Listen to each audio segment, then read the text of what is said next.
आपको लगेगा yes this is my cup of T, ये मेरे इंटरेस्ट से मैच कर रहा है। तो इस प्रेजेंटेशन को, पूरी प्रेजेंटेशन को बड़ी ध्यान से सुनना, क्योंकि बहुत छोटे छोटे पॉइंट है जो आज हम यहां पे डिस्कशन करेंगे।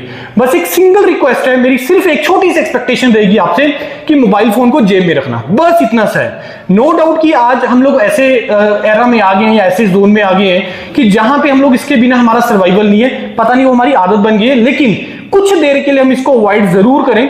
कुछ भी मेरे को नहीं लगता कि इस टाइम पे अगले 1 घंटे में इससे अर्जेंट या इंपॉर्टेंट करना। प्लीज देखो, मैं स्टार्ट यहीं से करूंगा कि आप लोग, हम लोग इंजीनियरिंग के ऐसे एरा में हैं जहां पे करियर बनाना बहुत आसान है। मैं रिपीट कर रहा हूं, हम लोग इंजीनियरिंग के एक ऐसे एरा में हैं जहां पे करियर बनाना बहुत ज्यादा आसान है। अब इस चीज का आंसर मैं आपको कुछ इमीडिएटली भी दे सकता हूं, लेकिन उसका प्रूफ आपको बाय द टाइम ही मिलेगा जैसे जैसे मेरी प्रेजेंटेशन चलेगी। अब आसान के ना 2-3 मतलब निकलते हैं कि आसान कैसे होती है। आसान होता है कि पहला उसके पीछे रीजन होता है कि कंपटीशन कम हो गया है, कि मार्केट में कंपटीशन कम है तो हम बोलते हैं कि ठीक है आसान हो गया। दूसरा चीज ये है कि अपॉर्चुनिटीज बहुत ज्यादा बढ़ गई हैं। अपॉर्चुनिटी इतनी ज्यादा बढ़ गई है कि किसी ना किसी के लिए, हर किसी ने के लिए कुछ ना कुछ पड़ा है। ये 2 बहुत बड़ी चीजें हैं। और सबसे अच्छी चीज है आप लोगों के लिए, इलेक्ट्रॉनिक्स के स्टूडेंट के लिए, ये दोनों जो ट्रूथ है, ये दोनों लाइनें आप दोनों के लिए एप्लीकेबल है। ये दोनों लाइनें इलेक्ट्रॉनिक्स के केस में कंपटीशन मिनिमम पे है, इस टाइम पे है ही नहीं कंपटीशन तुम्हारा। दूसरे नंबर पे अपॉर्चुनिटीज की कोई कमी नहीं है, कोई अपॉर्चुनिटीज की कमी नहीं है इलेक्ट्रॉनिक्स के स्टूडेंट के लिए। ये मेरा प्रेजेंटेशन इकट्ठे हो रहा था सारी ब्रांचेस के साथ कंबाइन, लेकिन मेरे को इंडिविजुअल बेस पे बात करनी है, सो दैट कि मैं इलेक्ट्रॉनिक्स को, फिर इलेक्ट्रॉनिक्स के बारे में हम लोग डिस्कशन कर सकें। अब आप बोलोगे कि सर ये कैसे प्रूव करोगे आप लोग कि सर कैसे कंपटीशन कम हो गया है, कैसे हम लोग ऐसे एरा में हैं कि जिसमें आसान हो गई है, क्या क्या अपॉर्चुनिटीज हैं, उसके सारे बारे में हम डिस्कशन करेंगे। सबसे पहले यार मैं डिस्कशन करना चाहूंगा अबाउट द इंजीनियरिंग प्रोफेशन, क्योंकि इसको समझे बिना हम लोग आगे नहीं प्रोसीड कर सकते हैं कि इंजीनियरिंग प्रोफेशन क्या चीज है। इंजीनियरिंग प्रोफेशन क्या चीज है? देखो, मैं आपसे ये नहीं पूछूंगा कि आप लोगों ने बीटेक क्यों ज्वाइन किया, आप लोगों ने इंजीनियरिंग क्यों ज्वाइन किया, या आप लोगों ने इलेक्ट्रॉनिक्स ब्रांच क्यों ज्वाइन किया। हम लोग डिस्कशन करेंगे कि आप लोग बीटेक इलेक्ट्रॉनिक्स में आ गए हैं, अब बीटेक इलेक्ट्रॉनिक्स से मेरे को आगे करियर कैसे बनाना है। 2 वर्ड्स होते हैं, आप लोगों ने सुना होगा, एक जॉब होता है, एक करियर होता है, दोनों चीजों में डिफरेंस होता है। अब इंजीनियरिंग एक बहुत ही नोबल प्रोफेशन है, बहुत ही इंपॉर्टेंट प्रोफेशन है। आज हम लोग बात कर रहे हैं, बहुत सारी कंट्रीज डेवलप हो गई हैं, बहुत सारी कंट्रीज ऐसी जो इंडिया के इंडिपेंडेंस मिलने के बाद जो जिनको इंडिपेंडेंस मिला, वो भी बहुत सारी कंट्रीज ऐसी हैं जो डेवलप हो गई हैं। हम लोग अभी भी, हमारे ऊपर आईएनजी लगा हुआ है, हम लोग अभी डेवलप नहीं हुए हैं। उसके पीछे बहुत सारे रीजन है, बहुत सारे रीजन है। कुछ एक रीजन मैं तुम्हें आज बताऊंगा, और तुम लोग उसमें कैसे कंट्रीब्यूट कर सकते हो और उसको कैसे तुम करियर से लिंक कर सकते हो, वो हम चीजें आज डिस्कशन करेंगे। अब मैं अगर आप बात करूं कि भाई ये बताओ कि हम बात कर रहे हैं किसी कंट्री के डेवलप होने की, लेट अस नेम चाइना की बात करें, या यूएसए की बात करें, या इजराइल की बात करें, या रशिया की बात करें, किसी भी कंट्री के डेवलप होने की अगर हम बात करते हैं, तो मेरे को बताओ उसके पीछे क्या रीजन होता है, क्यों, किस बेसिस पे कोई कंट्री डेवलप हो जाती है। क्या लगता है तुम्हें? हाँ बोलो, एक वर्ड निकला है, किसके बेस में बोल सकते हैं कि कंट्री का ये चीज बहुत अच्छी है तो इस कारण से डेवलप हो गई है। क्या लगता है तुम्हें? क्या वो मेडिकल सेक्टर है? क्या वो लॉ सेक्टर है? क्या लगता है तुम्हें? इंडस्ट्रीज। एक वर्ड आता है टेक्नोलॉजी, आता है ना वर्ड एक, हम बोलते हैं कि सर इस कंट्री की टेक्नोलॉजी बहुत ज्यादा एडवांस है। अब वो टेक्नोलॉजी किसी भी कंटेक्स्ट में हो सकती है, किसी भी कंटेक्स्ट में हो सकती है। अब मेरे को ये सोच के बताओ, इस टेक्नोलॉजी वर्ड का हम जो टेक्नोलॉजी हम लोग जो वर्ड यूज करते हैं, वो किसके कंटेक्स्ट में यूज करते हैं? लॉयर्स के लिए, डॉक्टर्स के लिए, ब्यूरोक्रेट्स के लिए, आईएएस ऑफिसर के लिए, किसके लिए करते हैं? इंजीनियर्स के लिए। तो इट मींस कि किसी भी कंट्री का जो डेवलपमेंट है ना, वो टेक्नोलॉजी के बेस पे हो सकता है, और टेक्नोलॉजी सिर्फ एक ही लोगों के हाथ में है, वो है इंजीनियर्स के हाथ में।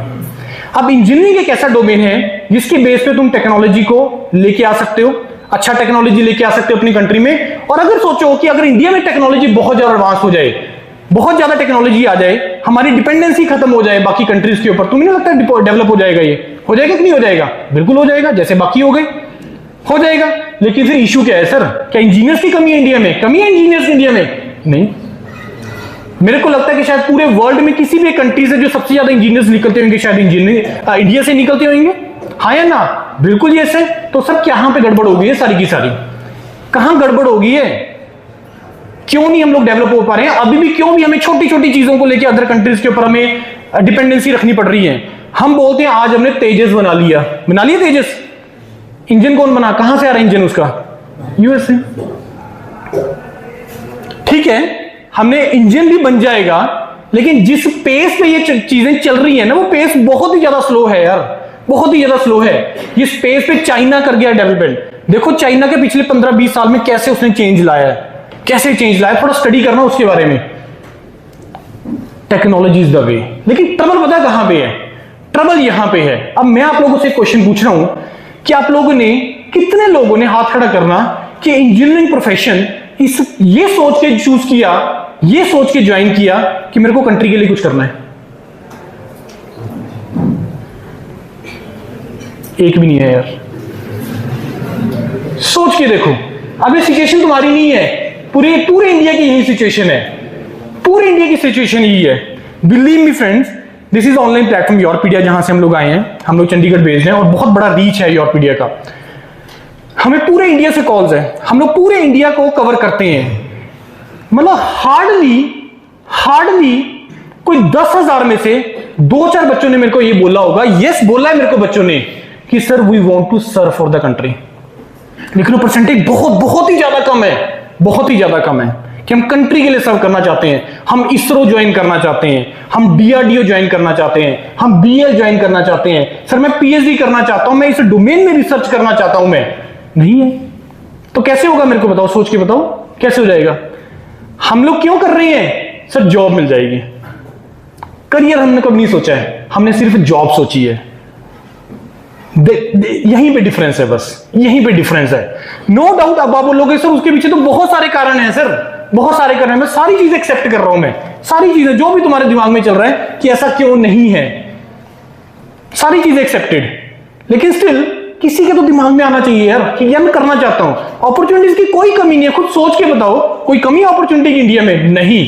अगर इतनी बड़ी डेवलप्ड कंट्री का, जिसके जो इंडिया को एज ए बिजनेस के हिसाब से सोच रही है, देखती है कि इतना बड़ा यहाँ पे पॉपुलेशन है या जो भी चीजें हैं, इतना बड़ा कंज्यूमर बेस है यहाँ पे, अगर वो देख रही है तो यहाँ की यूथ क्यों नहीं अपने आप को देख रही है कि हम यहाँ से अपना करियर कैसे बना सकते हैं? सोच ही नहीं रहे हैं। हमने उस तरीके से कभी इसलिए सोचा ही नहीं है।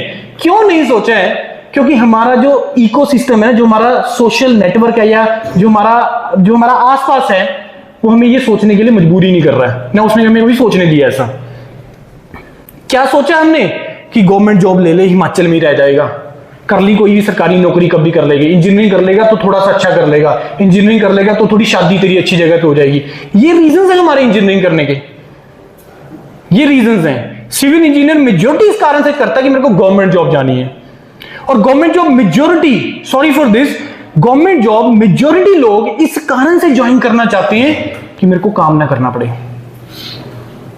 इस कारण से हम लोग तो ज्वाइन कर रहे हैं गवर्नमेंट जॉब। तो एक्चुअली ट्रबल यहां पे है, ट्रबल यहां पे है।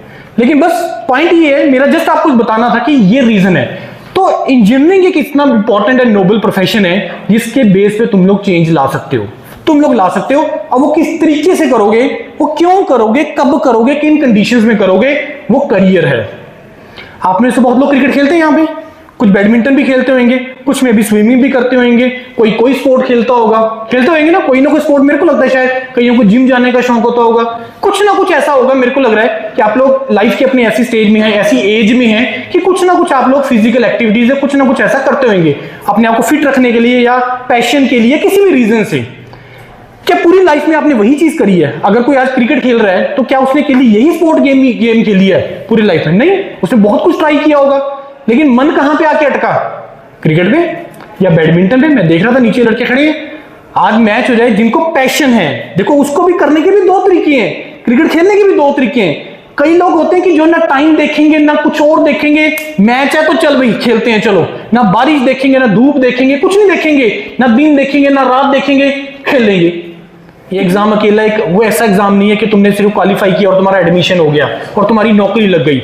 अभी तक हमें सिर्फ इतना सा पता है, लेकिन करियर कैसे इससे लिंक्ड है वो नहीं पता मेरे को। लेकिन ट्रबल पता है क्या है? ट्रबल ये है कि जब हम इस एग्जाम का नाम सुनते हैं ना, ये कुछ फियर आते हैं दिमाग में क्या फियर है? सबसे पहला ह्यूज कंपटीशन आता है ना दिमाग में, सर कंपटीशन बहुत है। दूसरा कि सर गेट डिफिकल्ट एग्जाम है। तीसरा सर मेरे को 60 प्लस नंबर लेने पड़ेंगे गेट में तभी मेरा कुछ बनेगा। है 3 दिमाग में बातें ये, जिसको थोड़ा सा भी क्लैरिटी है इस एग्जाम के बारे में। मेरे को लग रहा है जो मैं चेहरे पढ़ रहा हूं शायद 10% बच्चे ऐसे हैं जिनको इसका क्लैरिटी है इस एग्जाम के बारे में, शायद 90% को क्लैरिटी नहीं है, इसलिए शायद आंसर देना आपको मुश्किल है। ये 3 डर होते हैं। जब भी आप किसी से बात करोगे ना तो तेरे से नहीं होगा, बहुत डिफिकल्ट होता है, तू करेगा, ऐसे बोलते हैं, छोड़ छोड़ कुछ और करते हैं, ये करते हैं, वो करते हैं, बहुत ऑप्शंस हैं। अब ये तीनों चीजें इलेक्ट्रॉनिक्स के लिए ट्रू नहीं है। ये चीज सिर्फ आज के टाइम पे जो ट्रू है सिर्फ कंप्यूटर साइंस के लिए है। ये तीनों चीजें उसके लिए एप्लीकेबल है। Not second one, difficult GATE exam नहीं है। डिफिकल्ट गेट एग्जाम उसके लिए है जो क्रैम करते हैं, याद करते हैं, क्योंकि गेट एक ऐसा एग्जाम है जो कंसेप्चुअल एग्जाम है, समझने वाला एग्जाम है। गेट रट्टा मारने वाला एग्जाम नहीं है। गेट पढ़ के नहीं होगा, गेट प्रैक्टिस से होगा, लिख के होगा। जितना तुम प्रैक्टिस करोगे उससे तैयारी होगा इसका। जैसे आप लोगों ने, बहुत लोगों ने, मेरे को लग रहा है बच्चों ने, आप लोगों ने +1 +2 में IIT JEE वगैरह के लिए बहुत अच्छी मेहनत की होगी। क्या तुमने पढ़ के की थी? नहीं, हाथ घिसाए थे, न्यूमेरिकल प्रॉब्लम सॉल्व की थी ना? यस, ये वो एग्जाम है, ये कंसेप्चुअल एग्जाम है, कंसेप्ट वाला एग्जाम है, समझने वाला एग्जाम है। अब 3 चीजें, ह्यूज कंपटीशन, इलेक्ट्रॉनिक्स के लिए इस टाइम पे सबसे मिनिमम कंपटीशन है इस टाइम पे। सर प्रूव करो, अभी कर रहा हूं। आपके कॉलेज में इलेक्ट्रॉनिक्स की स्ट्रेंथ कितनी है? 70 के आसपास पर ईयर। हिमाचल में, मैं हिमाचल की एग्जांपल ले रहा हूं, पूरे हिमाचल में कौन सा ऐसा दूसरा कॉलेज है जहां पे 70 की स्ट्रेंथ है इलेक्ट्रॉनिक्स की?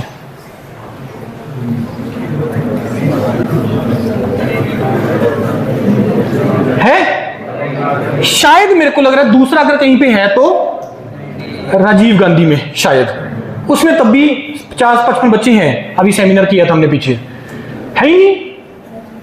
अच्छा, आज से 15 साल पीछे चले जाओ, ऑलमोस्ट हर कॉलेज में इलेक्ट्रॉनिक्स होती थी। यस होती थी यस। आज है? नहीं है। क्या ये सिचुएशन हिमाचल की है? नहीं, पूरे इंडिया की है। आप चंडीगढ़ में आ जाओ, चलो चंडीगढ़ में छोड़ो, चंडीगढ़ में तब भी तीनों कॉलेज जो है वो अच्छे कॉलेज हैं, UIT, CCT और आपका पैक हो गया, चलो उसमें तब भी स्ट्रेंथ है। आप पंजाब में आ जाओ, पंजाब में 3 यूनिवर्सिटीज है जो सबसे ज्यादा बच्चा लेके बैठी हैं। कौन कौन सी हैं? चितकारा हो गया, चंडीगढ़ यूनिवर्सिटी हो गया और LP हो गया। वहां पे इलेक्ट्रॉनिक्स की स्ट्रेंथ है ही नहीं। चितकारा ने तो इलेक्ट्रॉनिक्स को ट्रिपल ब्रांच में शिफ्ट कर दी है, बंद ही कर दिया इलेक्ट्रॉनिक्स ब्रांच।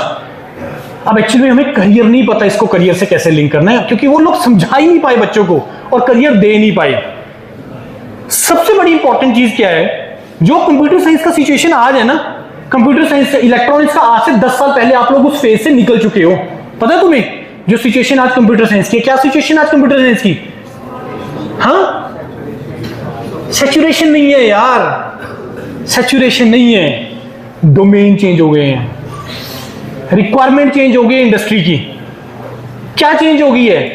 आज इंडस्ट्री को बीटेक इन कंप्यूटर साइंस नहीं चाहिए। क्या चाहिए उसको? AI स्पेशलिस्ट चाहिए, साइबर सिक्योरिटी स्पेशलिस्ट चाहिए, डाटा साइंस का बंदा चाहिए, मशीन लर्निंग का बंदा चाहिए, उसको ये चाहिए। समझ में आ रही है कि नहीं आ रही बात? तभी तो एकदम से शिफ्ट कर दिया इन प्राइवेट यूनिवर्सिटीज ने, BTech in computer science with AI, BTech in artificial intelligence, BTech in computer science with data science कर दिया स्टार्ट इन्होंने।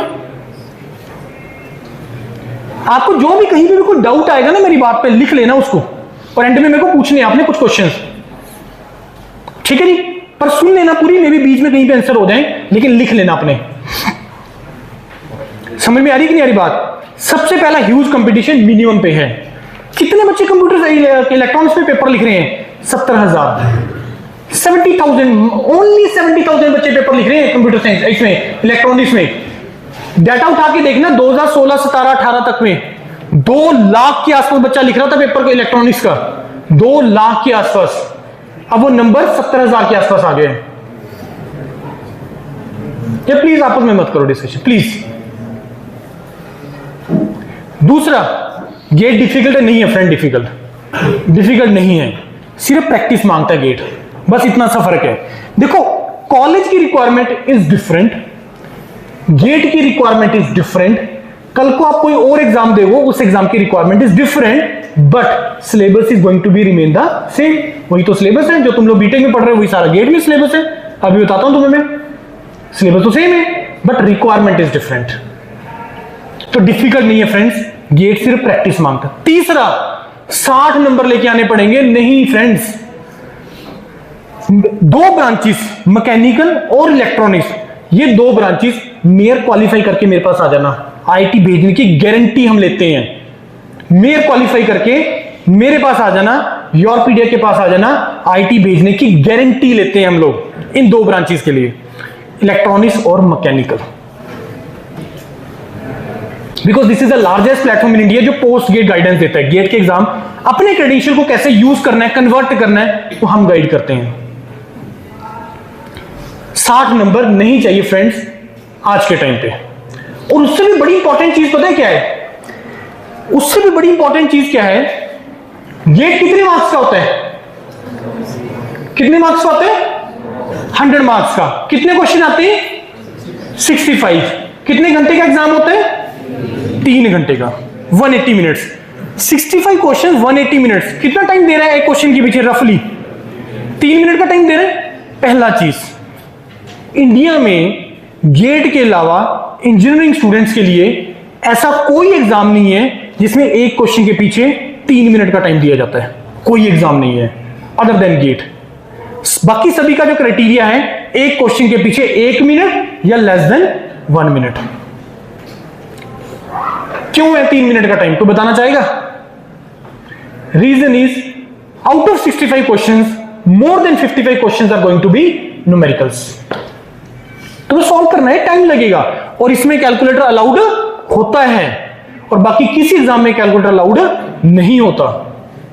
मैं तुम्हें मल्टीपल एग्जाम बताऊंगा। मैं तुम्हें आज कम से कम 1 साल में 50+ एग्जाम लिख सकते हो तुम लोग, बीइंग द इलेक्ट्रॉनिक स्टूडेंट। मैं तुम्हें आज बताऊंगा मैं, लेकिन हमें आइडिया ही नहीं है बिल्कुल भी उसका कि ऐसी कौन सी अपॉर्चुनिटीज होती हैं। तो गेट में क्या है?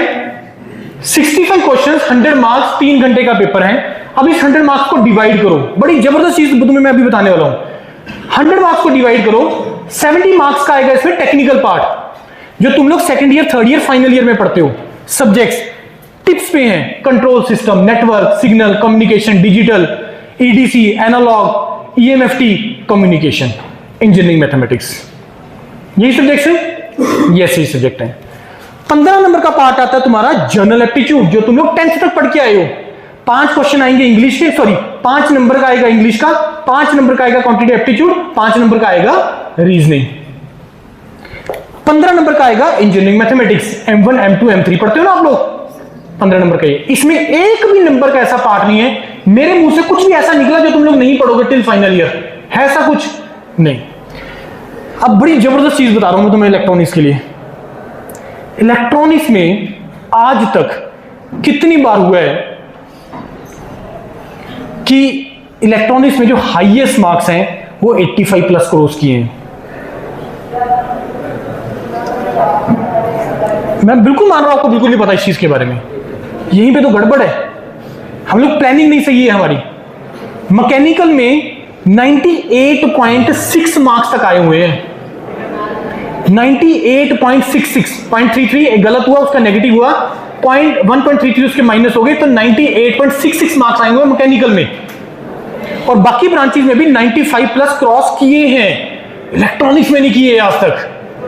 चेक कर लेना, शायद एक आध बार कभी हुआ होगा कि 86, 87 के आसपास एक बार कभी आगे, अदरवाइज 85+ आई नहीं है बच्चों के। इट मींस कंक्लूजन क्या निकल रहा है कि 15 नंबर का ऐसा पार्ट है इलेक्ट्रॉनिक्स में आता है जो बहुत डिफिकल्ट है, बहुत डिफिकल्ट है। मैं खुद बोल रहा हूं मैं, जो बहुत ही ज्यादा डिफिकल्ट है। तो करना क्या है सर उस 15 नंबर का? क्या करना है? छोड़ दो।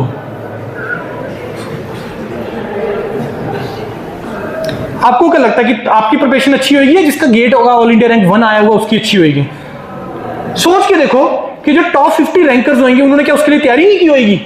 उन्होंने क्या उसको क्रॉस करने का तैयारी कोशिश नहीं किया होगा? उन क्वेश्चंस को 101% किया होगा, लेकिन नहीं बनते हैं यार। और वो पता कि 2 ही सब्जेक्ट्स में से वो डिफिकल्ट पार्ट कौन कौन सा है? ईएमएफटी और कम्युनिकेशन। यही 2 सब्जेक्ट है जिसमें वो डिफिकल्ट पार्ट है। और इन 2 सब्जेक्ट्स का जो मिला के वेटेज है ना, वो तकरीबन 22 से 25 नंबर का है। 22 से 25 नंबर का इन दोनों सब्जेक्ट मिला के वेटेज है। अगर तुम्हारा नहीं इन पे ग्रिप बन रहा, फ्रेंड्स छोड़ दो ये दोनों सब्जेक्ट, कोई फर्क नहीं पड़ता। लेकिन कंडीशन इज 75 नंबर को ढंग से तैयार करो और 40-45 नंबर ले आओ। That is more than sufficient for electronics branch, more than sufficient for electronics branch. इससे भी इंपॉर्टेंट चीज पता क्या है, जो मैंने पीछे पेज स्किप कर दिए, इससे भी जबरदस्त चीज क्या है कि जो बच्चे मार्क्स लेके भी आ रहे हैं ना, उनके मार्क्स नहीं आ रहे हैं। ये देखो 60+ नंबर लेने वाले कितने बच्चे हैं? Only 5% in case of electronics. 70,000 बच्चों ने पेपर दिया, कितने बच्चे क्वालिफाई कर जाते हैं गेट परसेंटेज में? रफली अंदाजा कितना परसेंटेज क्वालिफाई कर लेते हैं गेट? अंदाजा बोलो क्या लगता है? It varies from 15 to 18%। 15 से 18% बच्चे ही क्वालिफाई कर पाते हैं गेट एग्जाम को। 70,000 का 18% ले लो, कितना बन गया? और वो जो क्वालिफाई किए उसका 5% is only getting 60+ marks. CS exceptional है, इसलिए मैंने स्टार्ट मार्क कर दिए, ये सीएससी के लिए एप्लीकेबल नहीं है। और 5 से 10 है, इलेक्ट्रॉनिक्स के केस में 5 हैं। और एक और चीज बता रहा हूं, हिमाचल में बहुत सारे स्टूडेंट्स एसटी कैटेगरी के हैं, उनके लिए 60+ नंबर लेने वाला इलेक्ट्रॉनिक्स का एक भी बच्चा नहीं था, इलेक्ट्रिकल में एक था। पूरे इंडिया की बात कर रहा हूं मैं, हिमाचल की बात नहीं कर रहा हूं ओनली। लेकिन हमें ये चीजें पता नहीं, हमने कभी प्लान नहीं किया ढंग से। आप क्वालिफाई जो जाता है 28-30 नंबर के आसपास जाता है, मैं बोल रहा हूं तुम लेके आओ, मेयर क्वालिफाई करना जनरल कैटेगरी। रिजर्व की तो मैं भी बात ही नहीं कर रहा हूं, मैं जनरल कैटेगरी मेयर गेट क्वालिफाई गारंटी दे रहा हूं तुम्हें मैं आईटी भेजने की। उसके बाद एक और बड़ी जबरदस्त चीज, ये देखो जितने बच्चों ने गेट क्वालिफाई किया 35+ नंबर लेने, 35 से कम लेने वाले नंबर 60% बच्चे उसमें लाई कर रहे हैं 35 से कम में। तो इट मींस कि मेरे लिए जो सेफ विंडो है वो 35 से 60 हो गया। 35 से 60 के बीच में, ये जनरल कैटेगरी के लिए, रिजल्ट की मैं बात नहीं कर रहा हूं मैं, 35 से 60 के बीच में नंबर ले आओ, सफिशिएंट। अब आप बोलोगे सर ये डाटा आपको कैसे पता चला, है ना? दिमाग में आ रहा होगा क्वेश्चन, ये आता है, शैतानी दिमाग है इंजीनियर्स का, होता है, आता है दिमाग में। जब भी कोई एग्जाम कंडक्ट करवाता है ना, पिछले 2 साल से क्या हो रहा है, वो अपना एक स्टैटिस्टिकल रिपोर्ट रिलीज कर रहे हैं, बड़ी जबरदस्त रिपोर्ट है वो। अगर आपको जानना है सर मेरा ऑल इंडिया रैंक तो 1052 है, लेकिन मेरे को ये नहीं पता कि मेरा ओबीसी कैटेगरी में मेरा कितना का रैंक है, सो दैट कि मैं अकॉर्डिंगली आगे अप्लाई कर सकूं, ये पूरा रिपोर्ट मिलता है तुम्हें, बड़ा जबरदस्त रिपोर्ट है ये, उसके बेस पे डाटा है सारा। समझ में आ रही है कि नहीं आ रही बातें? ऐसे बहुत सारे फैक्ट्स हैं और बहुत सारे इंटरेस्टिंग फैक्ट्स हैं गेट एग्जाम को लेके। अब तो ये रहा गेट का पैटर्न, 65 क्वेश्चंस। फ्रेंड्स 75 नंबर का तैयार करना है, नहीं करना हमें 100 नंबर का तैयार। छोड़ दो ईएमएफटी और कम्युनिकेशन, बिलीव मी, जो इसको अच्छा करना चाहते हो, इससे फायदा लेना चाहते हो, क्योंकि वो जो तुम्हारा टाइम सेव होगा ना, उस सेविंग वाले टाइम को बाकी सब्जेक्ट्स में लगाओ अच्छे से करने को, उसको लगाओ अच्छे से करने में, ठीक है नहीं? तो ये ना एक्चुअली इलेक्ट्रॉनिक्स का बच्चा यहीं पे मार खाता है कि वो उन दोनों सब्जेक्ट्स के पीछे पड़ा रहता है, उसके पीछे नहीं पढ़ना है, बाकी सब्जेक्ट्स कर लो अच्छे तरीके से, सफिशिएंट है। उसके बाद गेट 3rd ईयर ऑनवर्ड्स आप कितनी मर्जी बार दे सकते हो गेट का एग्जाम। 3rd ईयर ऑनवर्ड्स आप कितनी मर्जी बार दे दो, कोई एज लिमिट नहीं होता, कोई नंबर ऑफ अटेम्प्ट का लिमिट नहीं होता। क्यों नहीं होता? क्या लगता है तुम्हें? बोलो यार, क्या लगता है तुम्हें क्यों नहीं होता गेट एग्जाम देने का एज लिमिट या नंबर ऑफ अटेम्प्ट का लिमिट? गेट कब स्टार्ट हुआ था?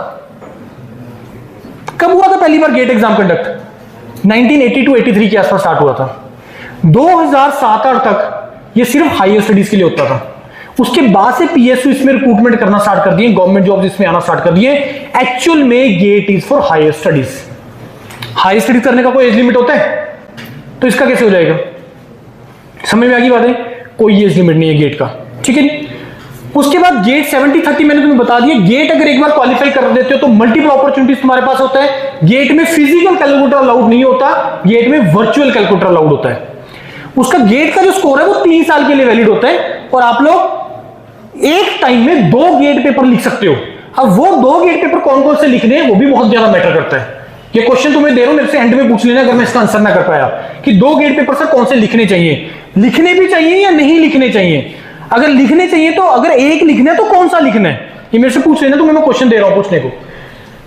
अब जब आप 3rd ईयर में, यही एक ऐसा एग्जाम है, गेट का एग्जाम है, जो तुम लोग, एक और बड़ा सबसे बड़ा बेनिफिट पता है क्या इस गेट एग्जाम का, मल्टीपल अपॉर्चुनिटीज है, ये वो तो है, ये सारी चीजें, यही एक ऐसा एग्जाम है जो तुम लोग अपने बीटेक रहते रहते 2 बार दे सकते हो। इसके अलावा कहीं पे भी तुम एलिजिबल ही नहीं होते हो, क्योंकि इसके अलावा कोई भी एग्जाम आएगा उसके लिए बीटेक पासिंग ईयर मांगता है, पास आउट मांगता है। ये एग्जाम को तुम लोग 2 बार देख सकते हो कॉलेज रहते रहते। पहली बार 50% तैयारी करके दो, अगली बार 75% तैयारी करके दो। स्ट्रेटेजी बनाओ, प्लानिंग करो अपने अच्छे तरीके से। कैसे प्लानिंग स्ट्रेटेजी क्या बनानी है वो तुम बताऊंगा उसको मैं, कैसे प्लान करना है, कैसे तैयारी करनी है इसकी। उसके बाद अब आ जाते हैं, सबसे पहले हम डिस्कशन करेंगे अबाउट द जॉब्स, कि गेट के थ्रू जॉब करियर अपॉर्चुनिटीज कैसे हैं। इंडिया में 3 ही सेक्टर हैं जॉब के, कौन कौन से बोलो? Private, public, government. कोई बताना चाहेगा गवर्नमेंट और पब्लिक सेक्टर में क्या डिफरेंस है? बोलो यार, एक बंदा बोल दो आराम से, ऊंची देखें। क्या है गवर्नमेंट और पब्लिक सेक्टर में क्या डिफरेंस है? हाँ जी बोलो बोलो, गलत बोल दो कोई इशू नहीं है। देखो गवर्नमेंट में 2 ही तरह की गवर्नमेंट जॉब है, कौन कौन सी? हाँ बोलो, सही बोल रहे हो यार, तो बोल दो गलत। एक स्टेट होती है, एक सेंट्रल गवर्नमेंट होती है, 100% स्टेक होल्डर्स। पब्लिक सेक्टर में क्या होता है? पब्लिक सेक्टर में शेयरिंग होती है। 51% शेयर किसका होता है? सेंट्रल गवर्नमेंट का। रिमेनिंग शेयर किसका होता है? वो स्टेट का भी हो सकता है, वो किसी प्राइवेट का भी हो सकता है, स्टेक होल्डर्स का भी हो सकता है, आईपीओ जिसको बोलते हैं, और पब्लिक सेक्टर इटसेल्फ भी उसमें हो सकता है, महारत्ना पब्लिक सेक्टर का हो सकता है। तो शेयरिंग होती है। जैसे हिमाचल का कौन सा पब्लिक सेक्टर है? State public sector. अगर भाई इसको भी कैटेगराइज किया गया है, महारत्ना, मिनी रत्ना, नवरत्ना, फिर आगे स्टेट पीएसयू, सेंटर पीएसयू, ऐसे डिवाइड किए गए हैं। जैसे स्टेट पीएसयू में हिमाचल का कौन सा स्टेट पीएसयू है?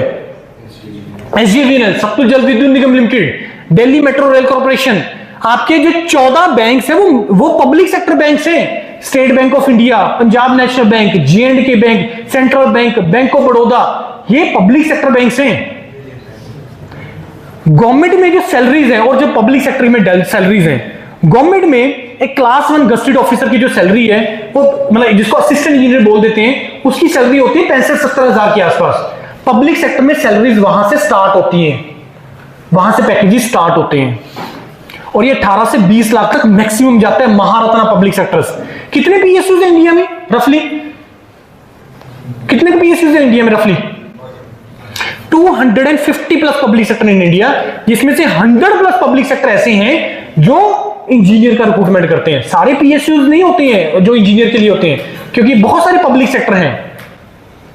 जैसे जो आपका ये करेंसी के जो नोट्स बनाते हैं, वो भी तो पब्लिक सेक्टर है। वो कौन बना रहा है? ऐसे बहुत सारे पब्लिक सेक्टर्स हैं। पब्लिक सेक्टर में सैलरीज गवर्नमेंट से कहीं ज्यादा होती हैं और अदर बेनिफिट्स भी बहुत ज्यादा होते हैं। अब गवर्नमेंट में जैसे बहुत सारी स्टेट्स ने, पंजाब ने तो हटा दिया, जैसे हरियाणा में, उत्तर प्रदेश में, उड़ीसा में, वेस्ट बंगाल में कुछ ऐसे डिपार्टमेंट्स हैं जो एई और एसडीओ का जो रिक्रूटमेंट है वो गेट के थ्रू करते हैं। अब पब्लिक सेक्टर में ये मैंने कुछ पब्लिक सेक्टर के नाम लिखे हुए हैं, ये कुछ पब्लिक सेक्टर के नाम है। अब पब्लिक सेक्टर में आप 2 तरीके से एंट्री ले सकते हो, with and without GATE. With and without GATE आप लोग कर सकते हैं। अब मेरे को ये बताओ, प्राइवेट, पब्लिक, गवर्नमेंट, सबसे कम पैसा किसमें है? किसमें सबसे कम पैसा? सबसे ज्यादा पैसा किसमें है?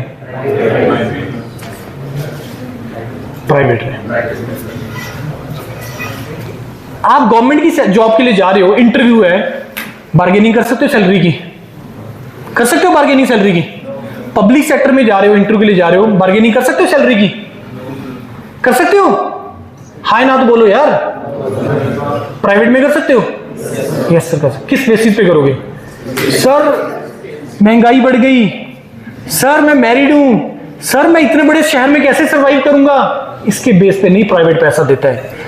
पैसा अगर प्राइवेट दे रहा है ना, तो उसको पैसे की कमी नहीं है प्राइवेट को। बट प्राइवेट को क्या रिक्वायरमेंट है? Private need capable people. इसीलिए पैसा सबसे ज्यादा प्राइवेट में है। प्राइवेट नीड कैपेबल पीपल, और प्राइवेट को ये लगना चाहिए कि ये अगर आता है तो मेरे बिजनेस में चेंज लाएगा। We are the edtech company, we are the online platform. अगर मेरे को कोई ऐसा टीचर मिल जाए कि जो यूट्यूब पे जाए और ऐसा पढ़ाए कि एनरोलमेंट बढ़ा दे, चाहूंगा नहीं मैं लेना, लेना नहीं चाहूंगा, बिल्कुल चाहूंगा मैं लेना। या कोई ऐसा पर्सन जो ऑलरेडी कहीं पे कर रहा है, बहुत अच्छा कर रहा है, मैं चाहूंगा उसको अप्रोच करना है, यहीं पे तो पैसे, इसी का तो फायदा उठाना होता है। लेकिन प्राइवेट पैसा दो चीजों के बेस पे देता है। पहला जो आप लोगों ने बोला, क्या? स्किल। दूसरा ब्रांडिंग। ये दूसरा में, और ज्यादा क्या इंपॉर्टेंट है सर? स्किल या ब्रांडिंग? दोनों इंपॉर्टेंट है, ज्यादा ब्रांडिंग इंपॉर्टेंट है कि तुमने कोई चीज तो करी है, लेकिन कहां से की है? तुमने कोई एग्जाम निकाला है, कौन सा एग्जाम निकाला है? वो ब्रांडिंग करता है तुम्हारी। मैं एज्यूम कर रहा हूं आपको किसी को इसका नहीं पता, जब तक मैं नहीं आया था। आज कुछ को पता लगना स्टार्ट हो गया। अगर यहां पे मैं किसी आईटी का डाला होता, या मारुति का डाला होता, या मे बी माइक्रोसॉफ्ट का डाला होता, तो तुम लोग उसको पता लगता ना कि अच्छा वहां से आया है। ये ब्रांडिंग है, ये ब्रांडिंग है जिसको लोग जानते हैं, ब्रांड वैल्यू। तो जब तक तुम्हारे रिज्यूमे पे ब्रांडिंग नहीं होगा, जब तक तुम्हारे में स्किल नहीं होगा, तुम बार्गेनिंग नहीं कर सकते हो, तुम्हारी बार्गेनिंग पावर नहीं हो सकती है। तो अगर तुम अपनी बार्गेनिंग बढ़ाना चाहते हो तो ब्रांडिंग एक्वायर करो और अपना स्किल एक्वायर करो। वो दोनों चीजें कैसे करनी है वही मैं तुम्हें आज बताता हूं, क्योंकि मैं एज्यूम करके चल रहा हूं कि आप लोग सभी का ड्रीम होना चाहिए, मेरे को 1 करोड़ 2 करोड़ 5 करोड़ साल का कमाना है, और पैसे की कोई कमी नहीं है, कोई कमी नहीं है। इंडिया को इस टाइम पे क्या है, ये शोर मचाते हैं, पॉलिटिक्स है सारी है कि जॉब दो, गवर्नमेंट जॉब नहीं है। तुम खुद सोच के बताओ कि तुम्हें गवर्नमेंट जॉब चाहिए या तुम्हें एम्प्लॉयमेंट चाहिए? एम्प्लॉयमेंट चाहिए। गवर्नमेंट की लिमिटेशन है यार, एक लिमिट तक कर सकती है। अब मेरे को बताओ, किसी भी स्टेट के अंदर कितने जूनियर इंजीनियर का रिक्वायरमेंट है, वो किस पे डिपेंड कर रहा है? किसी भी डिपार्टमेंट में, let us suppose electricity department, Himachal के अंदर कितने जूनियर इंजीनियर की रिक्वायरमेंट है इलेक्ट्रिसिटी डिपार्टमेंट में? ये किस बेसिस पे डिसाइड हो रहा है? 2 मिनट के लिए सोच के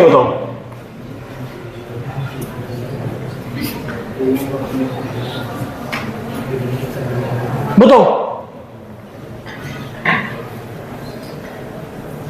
नीड, किस चीज की नीड? किसकी need? Population. Population is the criteria. और कितना डेवलपमेंट हो रही है स्टेट में, कितना ग्रोथ हो रहा है, कितना नीड जनरेट हो रहा है। समझ में आ रही है नहीं आ रही बातें? रिलेट कर पा रहे हो कि नहीं कर पा रहे हो? अब कोई गवर्नमेंट बहुत ऑर्डर डाल रही है, गवर्नमेंट का काम क्या है? पैसा कमाना। गवर्नमेंट का काम क्या होता है? क्या बोलते हैं पॉलिटिशियंस अपने भाषणों में? क्या बोलते हैं? हमारा काम क्या है जी?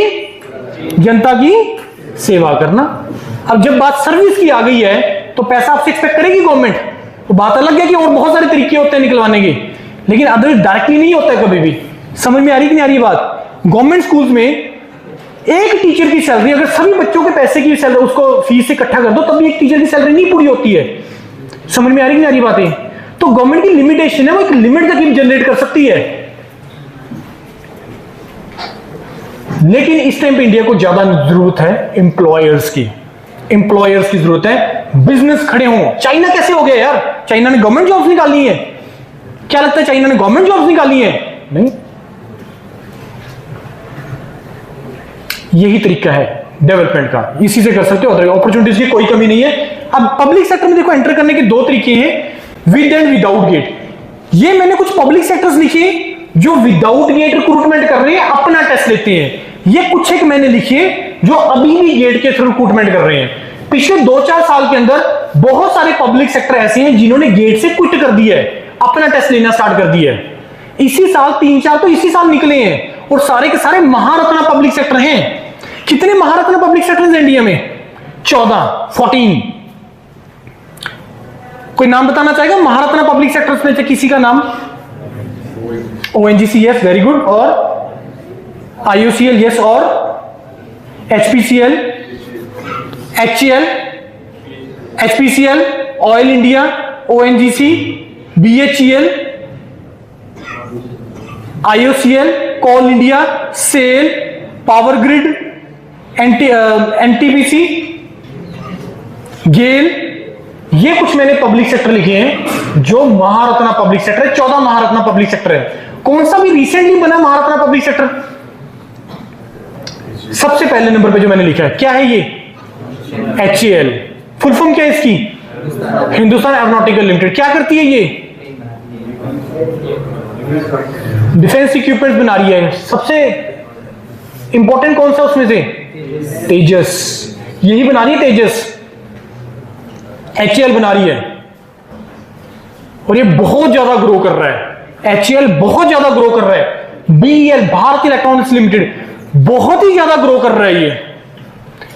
इसका 2025 में जनवरी में इलेक्ट्रॉनिक्स ब्रांच के लिए 200 वैकेंसीज का नोटिफिकेशन आया। फिर अगेन दोबारा से अगस्त में 175 पता नहीं 177 का अगेन नोटिफिकेशन आया। इलेक्ट्रॉनिक्स और कंप्यूटर साइंस का इस टाइम पे बहुत बहुत बहुत ज्यादा रिक्रूटमेंट हो रहा है गवर्नमेंट सेक्टर में और पब्लिक सेक्टर में। अब रीजन तुम आइडेंटिफाई करो क्यों। कम्युनिकेशन, सिक्योरिटी, साइबर सिक्योरिटी, बहुत सारे रीजंस हैं इसके पीछे। Manufacturing is one of the sector जिसमें इलेक्ट्रिकल, मैकेनिकल खप जाते हैं। इलेक्ट्रॉनिक्स, कंप्यूटर साइंस कहां जाएगा? कम्युनिकेशन, साइबर सिक्योरिटी, ऐसी बहुत सारी डोमेन्स हैं जहां पे तुम्हारा बहुत ज्यादा रिक्रूटमेंट हो रहा है और बहुत रिक्रूटमेंट कर रहे हैं। ECIL बहुत ज्यादा रिक्रूटमेंट किया इसने अभी रिसेंटली। ISRO हर साल रिक्रूटमेंट करता है, अपना पेपर निकालता है। उसके बाद आपका आ गया SGVN, हर 2-3 साल के बाद रिक्रूटमेंट करता है। ऑयल हर साल रिक्रूटमेंट कर रहा है। BL तो बहुत ही ज्यादा रिक्रूटमेंट कर रहा है। एयरपोर्ट अथॉरिटी ऑफ इंडिया, सुने इसका नाम? सुने? AI इसमें अगले 4-5 साल में बहुत ही ज्यादा रिक्रूटमेंट होने वाली है और हो रही है पिछले 2-3 साल से। क्यों? क्योंकि नंबर ऑफ एयरपोर्ट्स की तादाद बढ़ती जा रही है। क्योंकि जो ट्रेवलिंग के लिए जो लोग हैं, जो डिमांड है वो बढ़ती चली जा रही है। अभी recently I think on the Ravidas Jayanti Punjab में 2 एयरपोर्ट्स ओपन हुए हैं। पता है अगर आपको इसमें न्यूज में हो तो 2 अभी हुए हैं। हिमाचल में भी 3-4 तो एक्टिव हो गए हैं शायद। शिमला वाला हो गया, कांगड़ा वाला हो गया, 3-4 एक्टिव हो गए हैं। पहले थे, आज से 4-5 साल पीछे चले जाओ नहीं थे। तो इसको मैनेज कैसे होगा? एयरपोर्ट अथॉरिटी कर रहा है मैनेज। बहुत ज्यादा रिक्रूटमेंट हो रही है। इतनी रिक्रूटमेंट हो रही है कि एयरपोर्ट अथॉरिटी ने गेट 2025 के बेस पे इलेक्ट्रॉनिक्स की नोटिफिकेशन निकाली थी। 450 प्लस वैकेंसीज इलेक्ट्रॉनिक्स की के लिए। एयरपोर्ट अथॉरिटी में 2 तरीके का रिक्रूटमेंट होता है। एक होता है जूनियर एग्जीक्यूटिव का जो होता है गेट एग्जाम के थ्रू। एक होता है ATC का जो वो अपना टेस्ट लेते हैं। ATC, air traffic controller, ATC। बहुत ज्यादा रिक्रूटमेंट होता है और 500 प्लस के आसपास हर बार वैकेंसीज आती है इसकी। और इसका पेपर +2 लेवल का पेपर है। इसका एलिजिबिलिटी क्राइटेरिया सुनो ध्यान से। ATC का फिर से आने वाला है वैकेंसी, ध्यान से सुनो ATC क्या है, क्योंकि ATC क्रेज है बच्चों का। ATC में 120 क्वेश्चंस 120 मिनट्स। ये जितने भी पेपर में तुम्हें बताए हैं ना ये वाले, इन सभी का क्राइटेरिया एक ही है। एक क्वेश्चन के पीछे 1 मिनट या लेस देन 1 मिनट, एक ही क्राइटेरिया है। ATC का क्या सिलेबस है? ATC का सिलेबस है 120 questions 120 minutes, 30 questions physics, 30 questions math up to the 10th level, 20 questions English, 15 questions quant, 15 question reasoning, 10 question general studies के। ये सिलेबस है इसका। 120 क्वेश्चंस 120 मिनट्स। अभी सितंबर में इसका पेपर होके हटा है। अराउंड 470 के आसपास वैकेंसी थी। सोच के बताओ जनरल कैटेगरी का कट ऑफ कितना गया होगा? सोच के बताओ, गैस मारो। सोच तो नहीं सकते हो, गैस मारोगे। 98 बोला किसी ने और, हाँ जी 85 बोला किसी ने और 65, चलो 35 तो कॉमेडी हो गया। और पता है कितना कट ऑफ गया है? रिकॉर्ड 109। 120 में से। अब इससे 2 चीजें ट्रू है, ध्यान से समझना, समझने वाली बातें हैं। 2 चीजें इससे ट्रू हैं। क्या? पहला, कंपटीशन जबरदस्त है। दूसरा, पेपर का लेवल इजी है, तभी तो आया 109 नंबर। गेट में क्यों नहीं आ गया उसके नंबर 85 प्लस जो 109 ले गया? समझ में आ रही है कि नहीं आ रही बात? और ये सभी ये जो पेपर है ना, इन सभी का पेपर का लेवल बहुत ज्यादा इजी है, बहुत इजी होता है इसका पेपर का लेवल, क्योंकि गेट में वो 3 मिनट क्यों दे रहे हैं और यहां पे वो 1 मिनट या लेस देन 1 मिनट क्यों दे रहे हैं? रिक्वायरमेंट के हिसाब से। जब तक आप लोग चीजों को अंडरस्टैंड नहीं ना करोगे, तुम लोग ऐसी बस रैट रेस फॉलो करते चले जाओगे। यहां तक तुम लोग पहुंचो रैट रेस फॉलो करके। अंडरस्टैंड समझना बहुत ज्यादा जरूरी है कि पीएसयू रिक्रूटमेंट क्या कर रहा है, चेक क्या कर रहा है रिक्रूटमेंट में, क्या चेक कर रहा है वो रिक्रूटमेंट में। और पता है क्या जबरदस्त चीज क्या है एयरपोर्ट अथॉरिटी के अंदर, ये इंटरव्यू भी नहीं है इसके अंदर, इंटरव्यू नहीं है इसके अंदर। जूनियर एग्जीक्यूटिव में तो डायरेक्ट डॉक्यूमेंट वेरिफिकेशन है, एटीसी के अंदर होता है वॉइस टेस्ट। वॉइस टेस्ट मतलब क्लैरिटी ऑफ वॉइस। कहां बैठते हैं एटीसी पता है? और टावर में बैठते ऊपर, उसको कम्युनिकेट करना होता है पायलट के साथ। अब अगर उसका वॉइस का क्लैरिटी नहीं है, बोलना कुछ और कर दिया कुछ और, तो गड़बड़ हो जाएगा। समझ रहे हो? क्योंकि सेफ्टी सबसे ज्यादा प्रायोरिटी पे होती है। समझ में आ रही कि नहीं आ रही बातें? वॉइस टेस्ट होता है उसके अंदर, फिर उसके बाद डॉक्यूमेंट वेरिफिकेशन होता है। बड़ा सिंपल सा प्रोसेस है, पेपर इजी होता है, कंपटीशन जबरदस्त होता है। 109 हो गया इस बार कट ऑफ, किसी ने सोचा भी नहीं था कि 109 चला जाएगा। अब हमें ये नहीं पता हाईएस्ट कितने की है, मे बी 120 में से 120 आया हो, वो नंबर नहीं आए बार, अभी वो मार्क्स नहीं आए हैं बार। इट मींस कि लोगों को क्रेज है, पैशन है, जो हमारे अंदर मिसिंग है जाने का। अब क्यों मिसिंग है? एक रीजन तो तुम्हें बता दिया कि तुम्हें किसी ने आके वैसा बताया नहीं, आपस में मेरे को बताओ। आज मैं तुम्हें जो चीजें डिस्कशन कर रहा हूं मैं, कितने यहां पे बच्चे बैठे जो ग्रुप में आपस में ऐसी इस तरीके से सोचते हैं कि यार ऐसा करना है, ऐसा करना है, ये अपॉर्चुनिटी आया, ये एग्जाम आया। कितने लोग करते हैं? शायद कोई एक आध ग्रुप होगा, शायद। यही से प्रॉब्लम है, बस यही प्रॉब्लम है। क्योंकि आज एक ग्रुप बनेगा, कल से उससे 2 होंगे, 3 होंगे, 4 होंगे। ये बहुत ही रिप्यूटेड कॉलेज है, ये कॉलेज। यहां से पता नहीं कितने लोगों ने अपना करियर, बहुत अच्छा करियर बनाया है, लेकिन आजकल नहीं हो रही है चीजें वैसी। कहां पे मिसिंग है वो स्पार्क? कैपेबिलिटी में कोई कमी नहीं है, तुम लोग यहां तक पहुंचे हो, उसमें कोई कमी नहीं है। एवरीवन इज कैपेबल, लेकिन सिर्फ एफर्ट वाली बात होती है, एबिलिटी वाली बात होती है। पर मेहनत एक ऐसी चीज है, और मेहनत से भी ज्यादा इंपॉर्टेंट पता है क्या चीज है? कंसिस्टेंसी, डिसिप्लिन, वो चाहिए बस। और ये आज के टाइम पे अपॉर्चुनिटी भी है in the world of this mobile, कि हर कोई यहीं पे टाइम वेस्ट कर रहा है, जो थोड़ा सा भी टाइम लगा देगा वो निकाल जाएगा। मैं बता रहा हूं तुम्हें, मैं इस बात को रिकॉर्ड हो रहा है, बाद में सुन लेना इसको कट करके, कि जो लोग आज के टाइम पे मेजॉरिटी लोग वेस्ट कर रहे हैं, तुम अपना ही सर्कल देख लेना, कितने लोग मोबाइल पे वेस्ट कर रहे हैं, कितने लोग करियर पे अपॉर्चुनिटी ले रहे हैं अपना। हार्डली कोई होगा। कितने लोग डिस्कशंस करते हैं करियर के बारे में? बहुत रेयरली, विद ड्यू रिस्पेक्ट। समझ में आ रही कि नहीं बात? सीरियस सोचने वाला, पैशन चाहिए यार। मैं तुम्हें बता नहीं सकता किस तरीके से पैशनेट है लोग। अभी एयरपोर्ट अथॉरिटी का कोई नोटिफिकेशन इस टाइम पे कोई एक्टिव नहीं है। डेली मेरे को 2-3 कॉल्स आते हैं, सर कब आ रहा नोटिफिकेशन, कब आ रहा नोटिफिकेशन, कब आ रहा notification. They are passionate about this. Passion है उनको बच्चों को कि जाना है तो जाना है सर। ये रीजन नहीं है कि उसका 1.5 लाख का सैलरी है या लॉन्च है या पूरा इंडिया घूम लेंगे, बहुत फैसिलिटीज, वो नहीं है यार। वो होगा, वो 10-20% में होगा, लेकिन पैशन मिसिंग है। मेजॉरिटी लोग पैशन है। समझ में आ रही है कि नहीं आ रही बातें? राइट? तो ये जो पेपर है ऐसे बहुत, और भी पता नहीं कितने ही पेपर हैं यार ऐसे होते रहते हैं। तो मैंने कुछ एक लिखी है मैंने। और ये जो मैंने दिखे ना, ISR और DRDO BRC, ये पब्लिक सेक्टर नहीं है, ये PSU नहीं है, ये गवर्नमेंट है, ये सेंट्रल गवर्नमेंट के अंडर आते हैं। ये रिसर्च ऑर्गेनाइजेशंस हैं, क्योंकि यहां पे जो जॉब है वो साइंटिस्ट का जॉब है। बाकी सभी जगह पे जॉब है ना, वो जॉब है एग्जीक्यूटिव ट्रेनी, मैनेजमेंट ट्रेनी, इस तरीके का जॉब है। ग्रेजुएट इंजीनियर ट्रेनी, मैनेजमेंट वाला जॉब है। अब हमें जानना है PSU की रिक्वायरमेंट क्या है, क्योंकि उसका जो रिक्रूटमेंट होगा वो अकॉर्डिंगली होगा। ये है सिलेक्शन क्राइटेरिया पब्लिक सेक्टर के, with and without GATE. Example ले रहा हूं कैसे रिक्रूटमेंट होता है प्राइवेट और पब्लिक सेक्टर में। We are the edtech company, बहुत बड़ा एक हमारा ऑनलाइन प्लेटफॉर्म है। मैं चाहता हूं यूट्यूब पे आके कोई अच्छा टीचर मैं ढूंढ रहा हूं, मेरे को मिल जाए, राइट?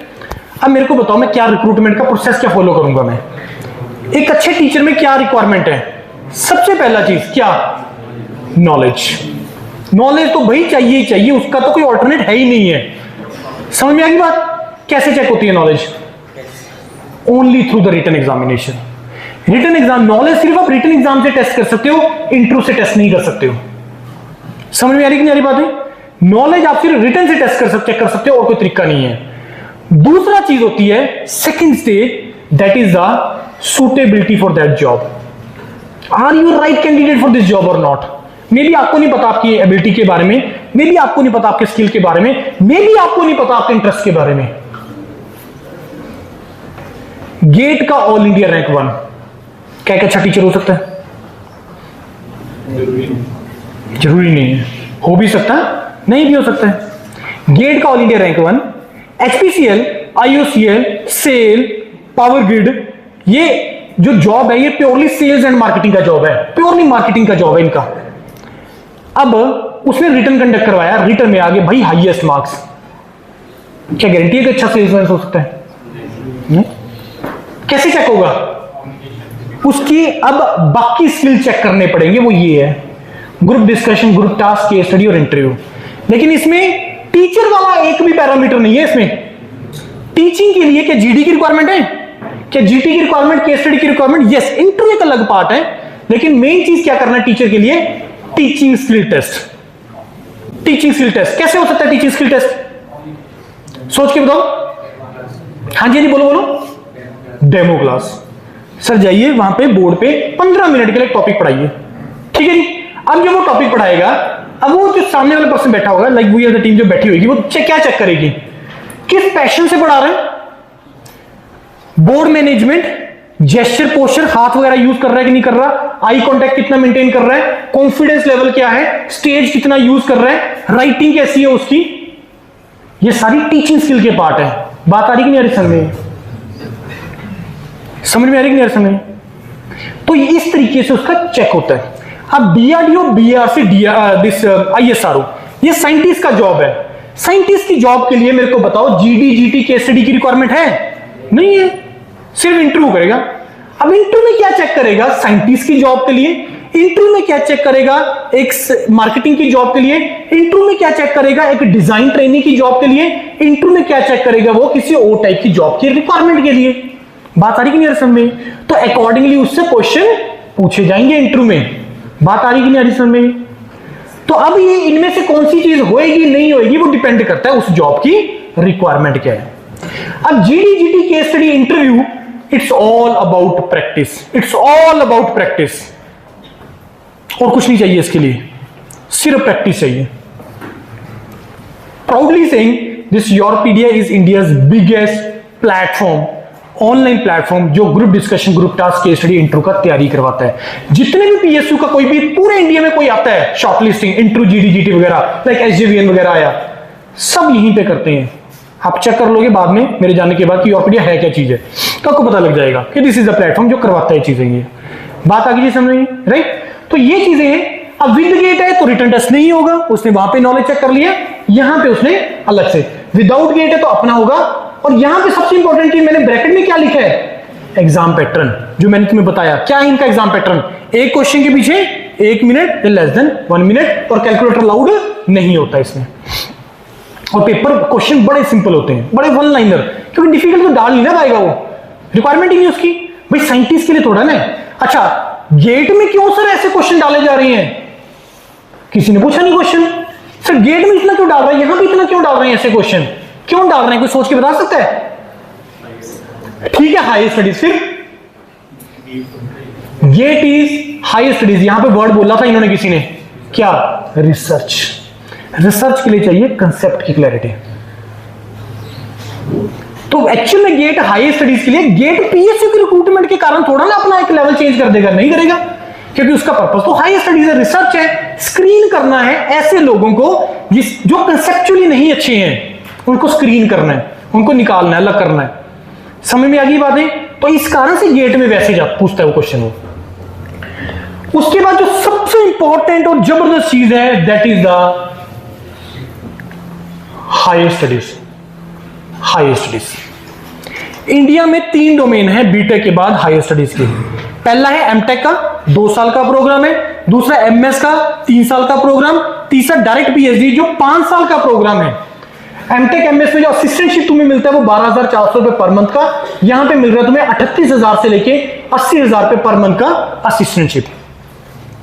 तुम्हें असिस्टेंटशिप क्यों मिल रही है, क्यों दे रही है गवर्नमेंट तुम्हें असिस्टेंटशिप? अच्छा, कौन देती है असिस्टेंटशिप? ये असिस्टेंटशिप देती है एमएचआरडी, ठीक है जी। क्यों देती है तुम्हें असिस्टेंटशिप, कुछ सोच के बताओ, क्यों दे रही है तुम्हें असिस्टेंटशिप?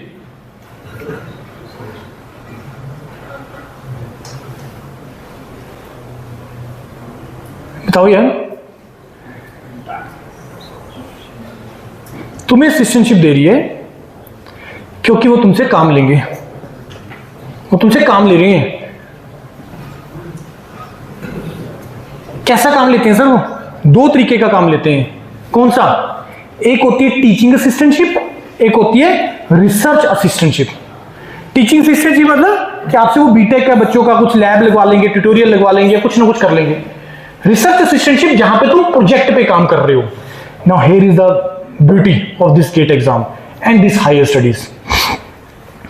बीटेक के बाद या बैचलर के बाद जब हम कभी भी कोई मास्टर्स कोर्स करते हैं, चाहे एमए कर रहे हैं, चाहे एमबीए कर रहे हैं, चाहे आप एमटेक कर रहे हो, वो स्पेशलाइज्ड कोर्सेज होते हैं, स्पेशलाइजेशन होती है ना उसमें कुछ। ऐसा नहीं तुम एमटेक इन कंप्यूटर इलेक्ट्रॉनिक्स कर रहे हो नहीं, या एमबीए कर रहे हो ओनली, ऐसा तो नहीं है। स्पेशलाइजेशन होती है ना कुछ उसमें, होती है कि नहीं होती है? जैसे एमटेक में कुछ स्पेशलाइजेशन बताओ अपनी इलेक्ट्रॉनिक्स के लिए, बताओ।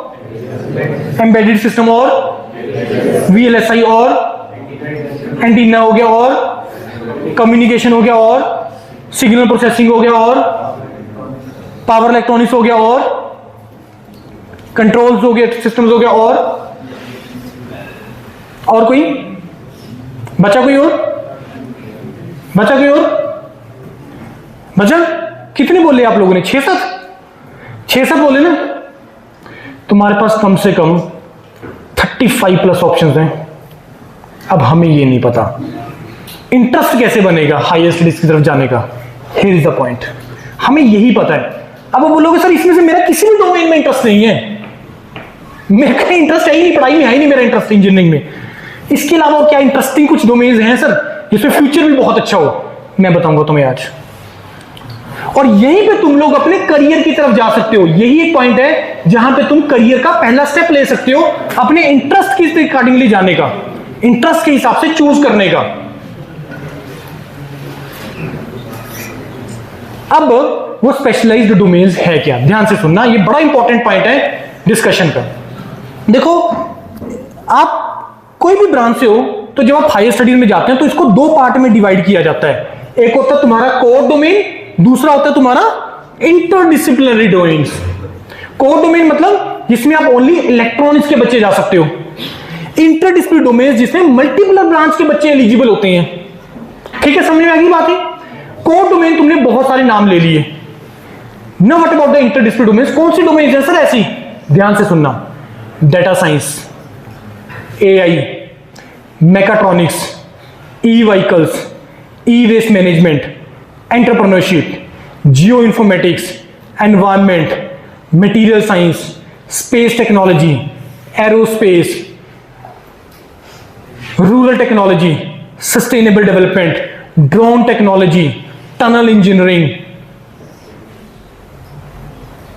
ऐसी बहुत सारी डोमेन्स हैं, मल्टीपल डोमेन्स हैं जहां पे तुम लोग जा सकते हो और तुम लोग सारे एलिजिबल हो इन सारी डोमेन्स में जो मैंने बोला है अभी। पिछले साल आईटी कानपुर ने ये ड्रोन टेक्नोलॉजी का नया कोर्स स्टार्ट किया था। पिछले साल आईटी कानपुर ने सस्टेनेबल डेवलपमेंट विद एआई ये नया कोर्स स्टार्ट किया। सोच के बताओ ये किसकी नीड है? आईटी मद्रास ने ई व्हीकल्स का नया कोर्स स्टार्ट किया। आईटी हैदराबाद ने ई वेस्ट मैनेजमेंट का नया कोर्स स्टार्ट किया। सोच के बताओ ये किसकी नीड है? सोच के बताओ कि आईटी को फीस चाहिए? आईटी फीस के लिए कर रहा है? बताओ आईटी क्या कर रहा है? एम्स क्या कर रहे हैं? आईएम्स क्या कर रहे हैं? क्या कर रहे हैं ये? हाँ सही बोला वर्ड, ये क्या कर रहे हैं? ये ये रियल वर्ल्ड प्रॉब्लम्स को सॉल्व कर रही हैं, ये रियल वर्ल्ड प्रॉब्लम के सॉल्यूशंस दे रही हैं। Still there are so many जो बहुत ज्यादा बिजी हैं फोन में। शायद उनको लग रहा है इससे भी इंपॉर्टेंट चीज फोन में है, शायद हो सकता है। आपको लगता है रियल वर्ल्ड प्रॉब्लम का सॉल्यूशन दे रहे हैं? एम्स क्या कर रहा है? क्या लगता है तुम्हें एम्स का वो एक मशीन है वो डॉक्टर बनाने की? क्या लगता है तुम्हें? वो चाहते हैं कि हम ऐसे डॉक्टर्स बनाएं यहां पे रिसर्च हो कि ऐसी ऐसी डिजीजेस का जिसका कोई सॉल्यूशन नहीं है। कोई ऐसी सोच के देखो कि ऐसी डिजीज आया हुआ है जैसे अभी कोविड वगैरह आए, तो इसका रिसर्च कहां पे हुआ होगा? किसी हॉस्पिटल ने किया होगा? किसी प्राइवेट हॉस्पिटल ने किया होगा इसका? नहीं। अब ई वेस्ट मैनेजमेंट एक बहुत बड़ा बर्डन बनने वाला है। सॉलिड वेस्ट मैनेजमेंट एक बहुत बड़ा बर्डन है ये फ्यूचर का। किसकी नीड है ये वर्ल्ड की नीड है, ये कंट्री की नीड है। ये ड्रोन टेक्नोलॉजी अगर नया स्टार्ट हुआ है पिछले से पिछले साल, तो किसकी नीड हुई होगी? वो कंट्री की नीड नहीं है। वो इंडिया में ड्रोन तक नहीं बन रहे। हम लोग सोचो कहां पे हैं यार, सोचो कहां पे हैं। तेजस बना लिए, ड्रोन नहीं बना पाए हम लोग आज अपना। सोच के देखो। तो आईटीज के अंदर, एम्स के अंदर या आईएम्स के अंदर अगर कुछ भी हो रहा है ना फ्रेंड्स, वो इस कंट्री की नीड है। तुम्हें इसको अंडरस्टैंड करना है, क्योंकि शायद वही कुछ एक लोग हैं जो मेरे को लगता है जो शायद कंट्री की डेवलपमेंट में कुछ रोल प्ले कर रहे हैं। जॉब करना ठीक है, उनका भी बहुत बड़ा कंट्रीब्यूशन है, लेकिन वो सबसे इंपॉर्टेंट चीज है। और वहां पे तुम लोग सारे जा सकते हो, क्योंकि ऐसे पता नहीं कितनी और ज्यादा रिक्वायरमेंट्स हैं। अब सोचो, ड्रोन तो एक बड़ी वो छोटी सी चीज है जो हमें पता है, जो हम समझ सकते हैं। ऐसी पता नहीं डिफेंस में और कितनी प्रॉब्लम्स होंगी। समझ पा रहे हो कि नहीं? हाय ना तो बोल दो यार। 2018-19 के आसपास ऑटोमोबाइल सेक्टर में बहुत ज्यादा वेटिंग पीरियड बढ़ गया था। क्यों बढ़ा था? Shortage of chip.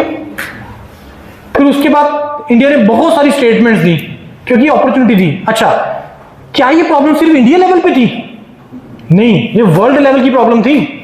पूरे वर्ल्ड में इश्यू था। क्यों इश्यू आया ये? क्योंकि डिमांड बढ़ गई। क्यों बढ़ी डिमांड? क्योंकि हर जगह तो अब ये माइक्रो प्रोसेसर लगने लग गया है, चिप लगने लगी है हर जगह। आज से 5-7 साल पीछे चले जाओ, आपके 2 व्हीलर मोटरसाइकिल के अंदर आती थी चिप, आ जा रही है, यस आ रही है। हर छोटी छोटी चीजों में आ रही है। हो रहा है कि नहीं हो रहा है ऐसा? तो डिमांड बढ़ गई। अब इसको कई कंट्रीज ने एज ए अपॉर्चुनिटी लिया। इंडिया ने भी बहुत बार बोला कि we will supply to the world, लेकिन आज तक एक भी मैन्युफैक्चरिंग का प्लांट नहीं लगा इंडिया में चिप का, क्योंकि बहुत ज्यादा प्रिसीजन चाहिए उसके लिए। कौन है वर्ल्ड का लार्जेस्ट मैन्युफैक्चरर चिप का? ताइवान, चाइना, यही है। हम क्यों नहीं यार? सोचो, अभी भी 1-2 कंट्रीज हैं जो पूरे वर्ल्ड को चिप प्रोवाइड कर रही हैं। सोच के देखो यार, कितना तगड़ा अपॉर्चुनिटी है ये। सोच के देखो। अब इसके पीछे क्या इश्यूज हैं, क्या चीजें हैं, वो एक अलग मैटर है। उसको डिस्कशन करेंगे तो बहुत लंबी चली जाएगी चीजें। तो ऐसे और बहुत अपॉर्चुनिटी। कम्युनिकेशन में कुछ कमी है अपॉर्चुनिटीज की? कोई कमी नहीं है कम्युनिकेशन की। अब आप लोग इलेक्ट्रॉनिक्स से हो, हम लोग अपने मोबाइल में कौन सा नेटवर्क यूज करते हैं? 4G 5G कर रहे हैं आजकल। 5G है ना? तुम्हें पता है 7G पे काम चल रहा है। अब तुम लोग इलेक्ट्रॉनिक्स से हो, तुम्हारे चेहरे उड़े हैं कईयों के। आईटी कानपुर में 7G पे काम चल रहा है। 6G तो अंडर ट्रायल है, 6G पे काम खत्म हो चुका है, 7G पे काम चल रहा है।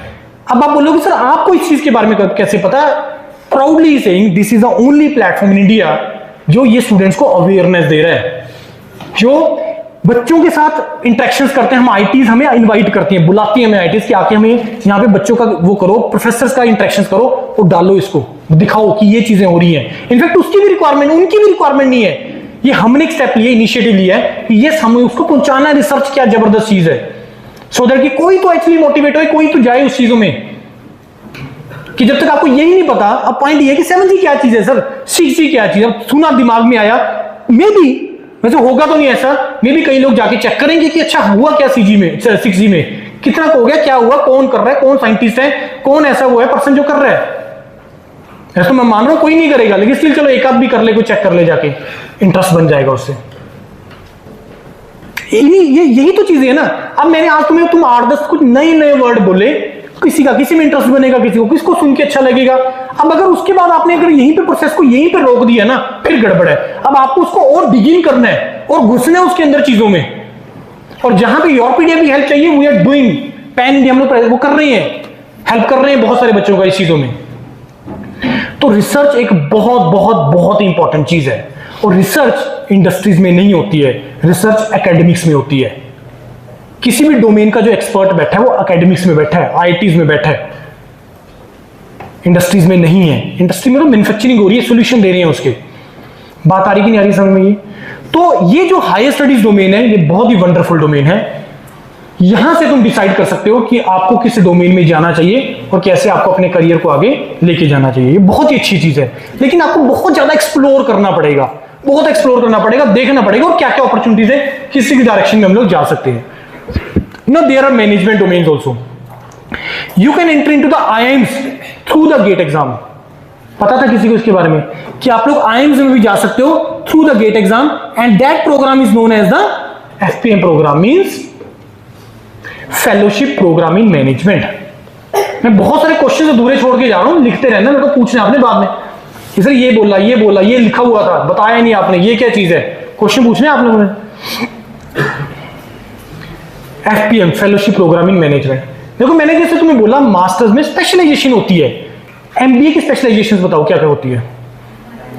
फाइनेंस, ठीक है, और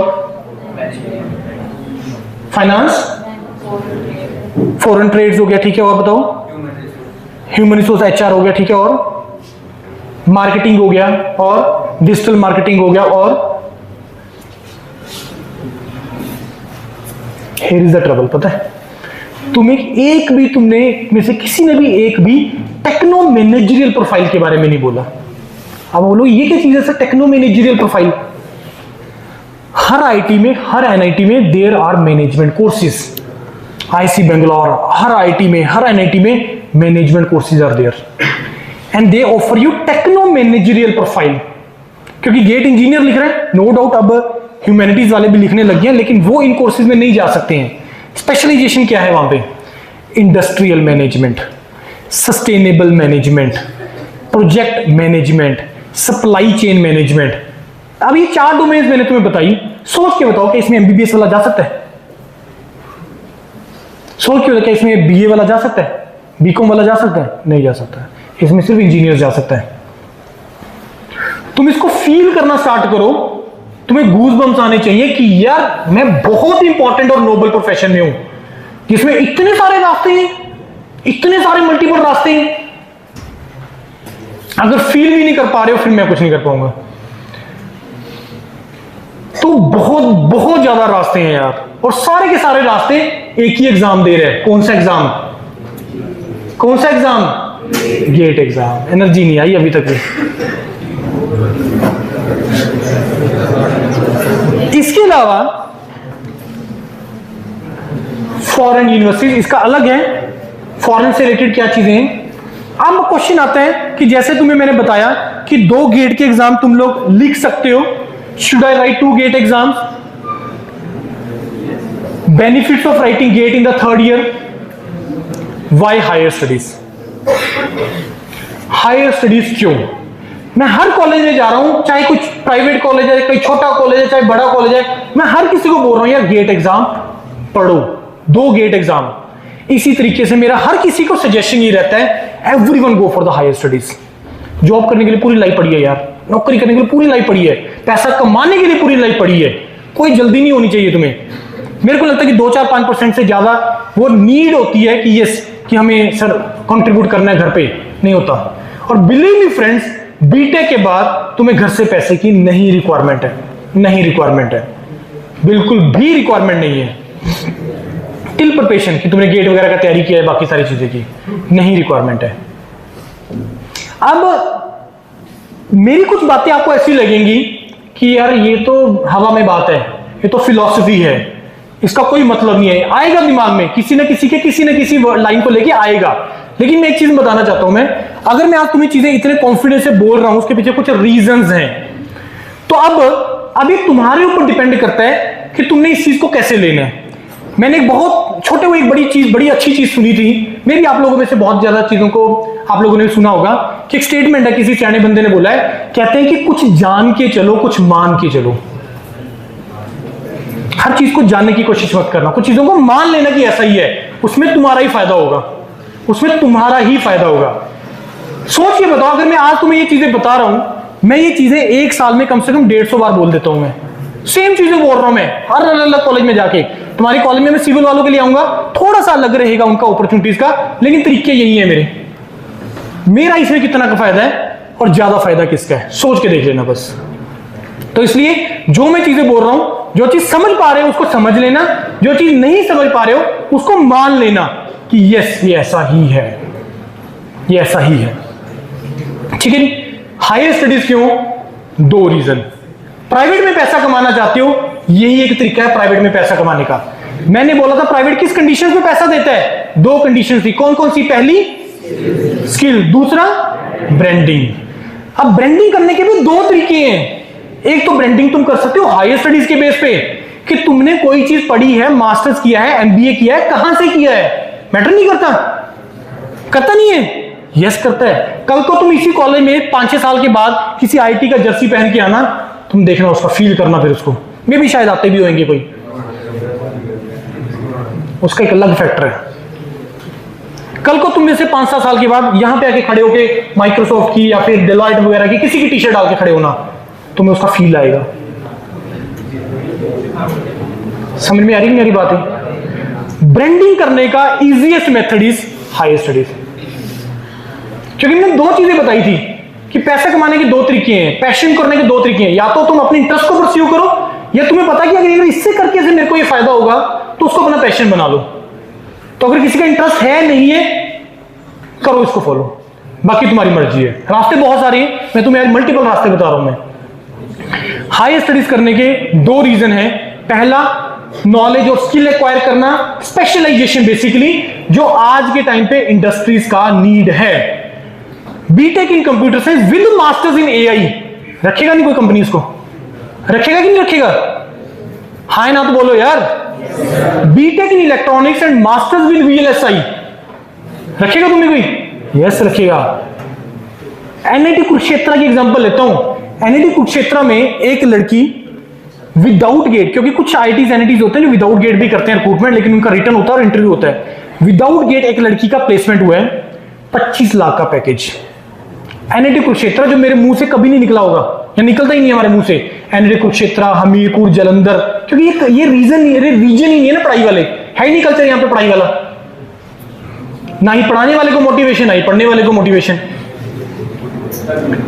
तो इस कारण से एनआईटी कुरुक्षेत्र में VLSI masters without get got 25 lakh package. Now think about top IITs, top NITs with VLSI masters, क्या प्लेसमेंट जाती होगी? कोई लिमिट नहीं है फ्रेंड्स, कोई लिमिट नहीं है। दूसरा तरीका ब्रांडिंग करने का पता है क्या है? कोई एग्जाम क्रैक करो। दूसरा तरीका ब्रांडिंग करने का क्या है? एग्जाम क्रैक करो। छोड़ दो यार गेम, छोड़ दो यार, इतना पैशन यार और चीजों में भी ले आओ यार। चलो कोई ना, होता है, तो खराब कर दी ना गेम मैंने, ऑनलाइन चल रही थी, चलो कोई बात नहीं। थोड़ा सा बीच में ये भी पार्ट चाहिए तो थकावट उतर जाती है। तो ब्रांडिंग करने का दूसरा तरीका, सुनो ध्यान से, दूसरा तरीका है कोई एग्जाम क्रैक करो। जैसे फॉर एग्जांपल बीईएल का एग्जाम क्रैक करो, 5-7 साल वहां पे वर्क करो and then shift to the private. पैसा तो प्राइवेट में है यार, पैसा तो प्राइवेट में है। बाकी ठीक है, हर किसी का वो है कि मेरे को सर मैं I am satisfied with the 6 lakh job, घर पे हूं, 5 दिन का है, 8 घंटे की जॉब है, सैटरडे संडे ऑफ है, वो फिर जॉब है वो, ठीक है, वो पर्सन टू पर्सन वेरी करता है, वो तुम्हारी कॉल्स है। मैं वैसे तुम्हें बेस्ट तरीका बता रहा हूं क्या है। गवर्नमेंट में या पब्लिक सेक्टर में चले जाओ, खास करके पब्लिक सेक्टर के अंदर क्रैक करो कोई एग्जाम और वहां पे 5-7 साल के लिए वर्क करो, then shift to the private, then shift to the private. IOCL, HPCL, कोई भी नाम लो, पावर ग्रिड, कोई भी नाम लो, ये पब्लिक सेक्टर सारे अच्छा खासा सैलरी देंगे तुम्हें, 5-7 साल वहां पे जॉब करनी है, then shift to the private. बहुत पैसा मिलेगा, मैं बता नहीं सकता तुम्हें। मैं एग्जांपल देता हूं, अभी पीछे से मेरे एक फ्रेंड ने क्या किया, वो पिछले 10-12 साल से ना एसबीआई में जॉब कर रहा था। 10-12 साल से एसबीआई में जॉब कर रहा था। उसका इंटरेस्ट था, इकोनॉमिक्स में उसका इंटरेस्ट था, उसने एग्जाम वगैरह क्रैक किए, आईबीपीएस वगैरह के एग्जाम वगैरह क्रैक किए। 10-12 साल से था। उसका शायद पैकेज कुछ 21-22 लाख के आसपास था। No he shifted to ICICI. पता कितना पैकेज मिला उसका? 55 लाख का। 55, 21 से सीधा 55। पता क्यों मिलता है पैसा? क्यों मिला पैसा होगा? तुम्हें क्या लगता है? एसबीआई आईसीआईसीआई का कंप्यूटर है कि नहीं है? कल को आईसीआईसीआई से वो एचडीएफसी में जाएगा, कंप्यूटर है कि नहीं आपस में? यही तो चीज है। अब दो रीजन है वो पैसा क्यों दे रही है। सबसे पहला चीज, एसबीआई गवर्नमेंट और पब्लिक सेक्टर तुम्हारा ट्रेनिंग बहुत अच्छा करता है, जो प्राइवेट कभी नहीं करेगा। जो प्राइवेट कभी नहीं करेगा तुम्हारा ट्रेनिंग, क्योंकि उसको हमेशा डर होता है कि मैंने इसको सिखाया, ये भाग जाएगा। ऑब्वियसली भागेगा, जिसको स्किल आ गया भाग जाएगा। आज तुम उसको 50,000 देके स्किल सिखा रहे हो और वो स्किल की मार्केट में वैल्यू 2 लाख है, जाएगा नहीं? बिल्कुल जाएगा। लेकिन गवर्नमेंट पब्लिक को इतना डर नहीं होता, क्योंकि छोड़ने वाले ऐसे सनकी लोग कम होते हैं ना छोड़ने वाले, लेकिन वो फिर बहुत अच्छा कर जाते हैं। भैया हर किसी में ये नहीं होता, घर पे पूछ के देखना, गवर्नमेंट जॉब छोड़ दूं, पब्लिक सेक्टर छोड़ दूं, कोई तुम्हें ये नहीं बोलेगा। लेकिन तुम्हें अगर करना है, तुम्हारा अगर पैशन है पैसा कमाना, दुनिया घूमना, फिर तो तुम्हें यार रिस्क लेने पड़ेंगे। समझ में आ रही कि नहीं आ रही बातें? ऐसे हर डोमेन के कंपटीटर्स हैं, हर डोमेन के कंपटीटर्स हैं। अब तुम्हें अगले 5-7 साल की जर्नी डिसाइड करनी है और उसको फॉलो करना है कि अगले 5-7 साल 10 साल इमीडिएट कंपैरिजन नहीं करना आपने किसी के साथ भी। सबसे बड़ा ब्लंडर जो आप लोग करते हो ना, बीटेक के इमीडिएट बाद आप लोग कंपैरिजन करते हो साथ वाला क्या कर रहा है, वो सबसे बड़ा ब्लंडर है। वहीं पे सब सारी मिस्टेक कर देती है। जो ब्लंडर आपने +2 लेवल पे किया या 10th लेवल पे किया कि नॉन मेडिकल सारे नॉन मेडिकल लेकर चल मैं लेता हूं, या पेरेंट्स ने बोल दिया या किसी ने बोल दिया चल ये कॉलेज में चल इलेक्ट्रॉनिक्स, यही तो मैंने तुम बोला, तुम रेड रेस फॉलो करके पहुंचो यहां तक। इंटरेस्ट के हिसाब से पता नहीं कितने लोग पहुंचे हैं, पैशन के हिसाब से पता नहीं कितने लोग पहुंचे हैं। समझ में आ रही कि नहीं आ रही है चीज? ये आज कंपैरिजन मत करना अपना किसी के साथ, 7-8 साल की बात करना। ये नहीं कि मैंने बोल दिया तो 7-8 साल की बात करना। पूरा डिसाइड करो अपना जर्नी क्या करना है तुमने, 5-7 साल 8 साल, कोई फर्क नहीं पड़ेगा यार, कोई फर्क नहीं पड़ेगा। पैसा ही तो कमाना है, कोई फर्क नहीं पड़ेगा, बिलीव मी। ऐसी पता नहीं कितनी एग्जांपल्स हैं। आजकल हम लोग क्या कर रहे हैं, जो हमारे साथ आज से 10-12 साल पहले के बच्चे पढ़े हुए थे ना, आज हम उनका इंटरेक्शन कर रहे हैं। उस टाइम पे कुछ पीएसयू गए, कुछ हायर स्टडीज गए, किसी ने कुछ किया, किसी ने कुछ किया। बिलीव मी फ्रेंड्स, जो हायर स्टडीज में गए दे आर एट द, मतलब मैं बता नहीं सकता, मेरे को वर्ड नहीं आ रहे हैं। जैसे मैं एग्जांपल देता हूं, एक लड़का था प्रदीप शाही है उसका, लड़के का नाम, यूआईटी चंडीगढ़ का मैकेनिकल का लड़का था। 2012-13 में हमारे पास आया था वो गेट की प्रिपरेशन के लिए। वो कुछ 8-10 बच्चे आए थे इकट्ठे मिलके। पहली बारी में कुछ 5-7 बच्चों का पीएसयू चला गया, बट वो कैपेबल था लड़का। उसको ये था कि मैं अगली बार में मैं भी पीएसयू जाऊंगा। लगते सारी 10 लाख का सैलरी, उस टाइम पे तो इतना ही होता था, लगते सारी 10 साल का सैलरी। हमने उसको बोला तेरे इतने नंबर है, तू किसी आईटी में चला जा हायर स्टडीज वगैरह करने के लिए। नहीं जी, दोबारा से बैठ गया गेट के लिए, क्योंकि उस टाइम पे 75-80 प्लस नंबर चाहिए होते थे मैकेनिकल में, जनरल कैटेगरी में, अगर मेरे को पब्लिक सेक्टर से कॉल लेना है। आज वो कॉल 35-40 नंबर पे आ रहा है। दोबारा से तैयारी किया, अगले साल फिर नहीं हुआ, उसके बाद फिर बैठ गया, क्योंकि उसको था कि मैं अगर पीएसयू चला गया उसके बाद क्या चक्कर है, कोई दिक्कत नहीं है। अगले साल उसका फिर नहीं हुआ। फिर हमने उसको फोर्स किया एक बड़ा जबरदस्त डोमेन में, जो बताना भूल गया, जिसमें उसने मास्टर्स किया आईआईटी कानपुर से, that is energy domain. Energy में उसने किया। आज वो यूएसए में एनवीडिया में जॉब कर रहा है। Salary $20,000 per month. एनवीडिया जानते हो? एनवीडिया का टर्नओवर पता है कितने? इंडिया की जीडीपी से भी ज्यादा है। अकेले एनवीडिया का टर्नओवर इंडिया की जीडीपी से भी ज्यादा है। और ये तुम्हारे लिए ड्रीम है एनवीडिया। ये जितने भी आज डाटा सेंटर्स बना रही है, जितने भी डाटा सेंटर्स, सब एनवीडिया तो बना रहा है। और कौन कर रहा है? उसका राइज देखना ऐसे है। समझ पा रहे हो? अब उस साल उस टाइम पे जो पीएसयू गए हुए थे फ्रेंड्स, उनका 20-25-30 लाख पैकेज है जो उस टाइम गए थे, वो भी साल का। मैं बता नहीं सकता। जो उसके साथ के बहुत सारे बच्चे हैं जो मतलब बोल रहे हैं कि हमें जाना है, हम मैनेजमेंट एमबीए के लिए जाना चाहते हैं, ये करना चाहते हैं। बहुत एग्जांपल है, तो मैंने एक एग्जांपल ली है। और उसकी स्टोरी सारी हमने डाली हुई है यूट्यूब पे, इंजीनियर्स करियर पे चेक कर लेना, प्रदीप शाही एनवीडिया, ये कीवर्ड्स डाल देना, आपको मिल जाएगा उसका वीडियो। ऐसे नहीं मैं हवा में बातें कर रहा हूं, मैं एक भी 0.00001% भी मैंने एक भी चीज यहां पे हवा में नहीं बोली है कि ऐसी बोल दी। हर चीज के प्रूफ उसके बेस पे पड़े हैं यूट्यूब के ऊपर हमारे। एनर्जी सेक्टर एक इतना जबरदस्त है, मैं तुम्हें बता नहीं सकता, इतना ज्यादा इंपॉर्टेंट हो चुका है इस टाइम पे एनर्जी सेक्टर, क्योंकि अभी इस साल आईटी, इस साल कौन सी आईटी कंडक्ट करवा रही है गेट? गुवाहाटी।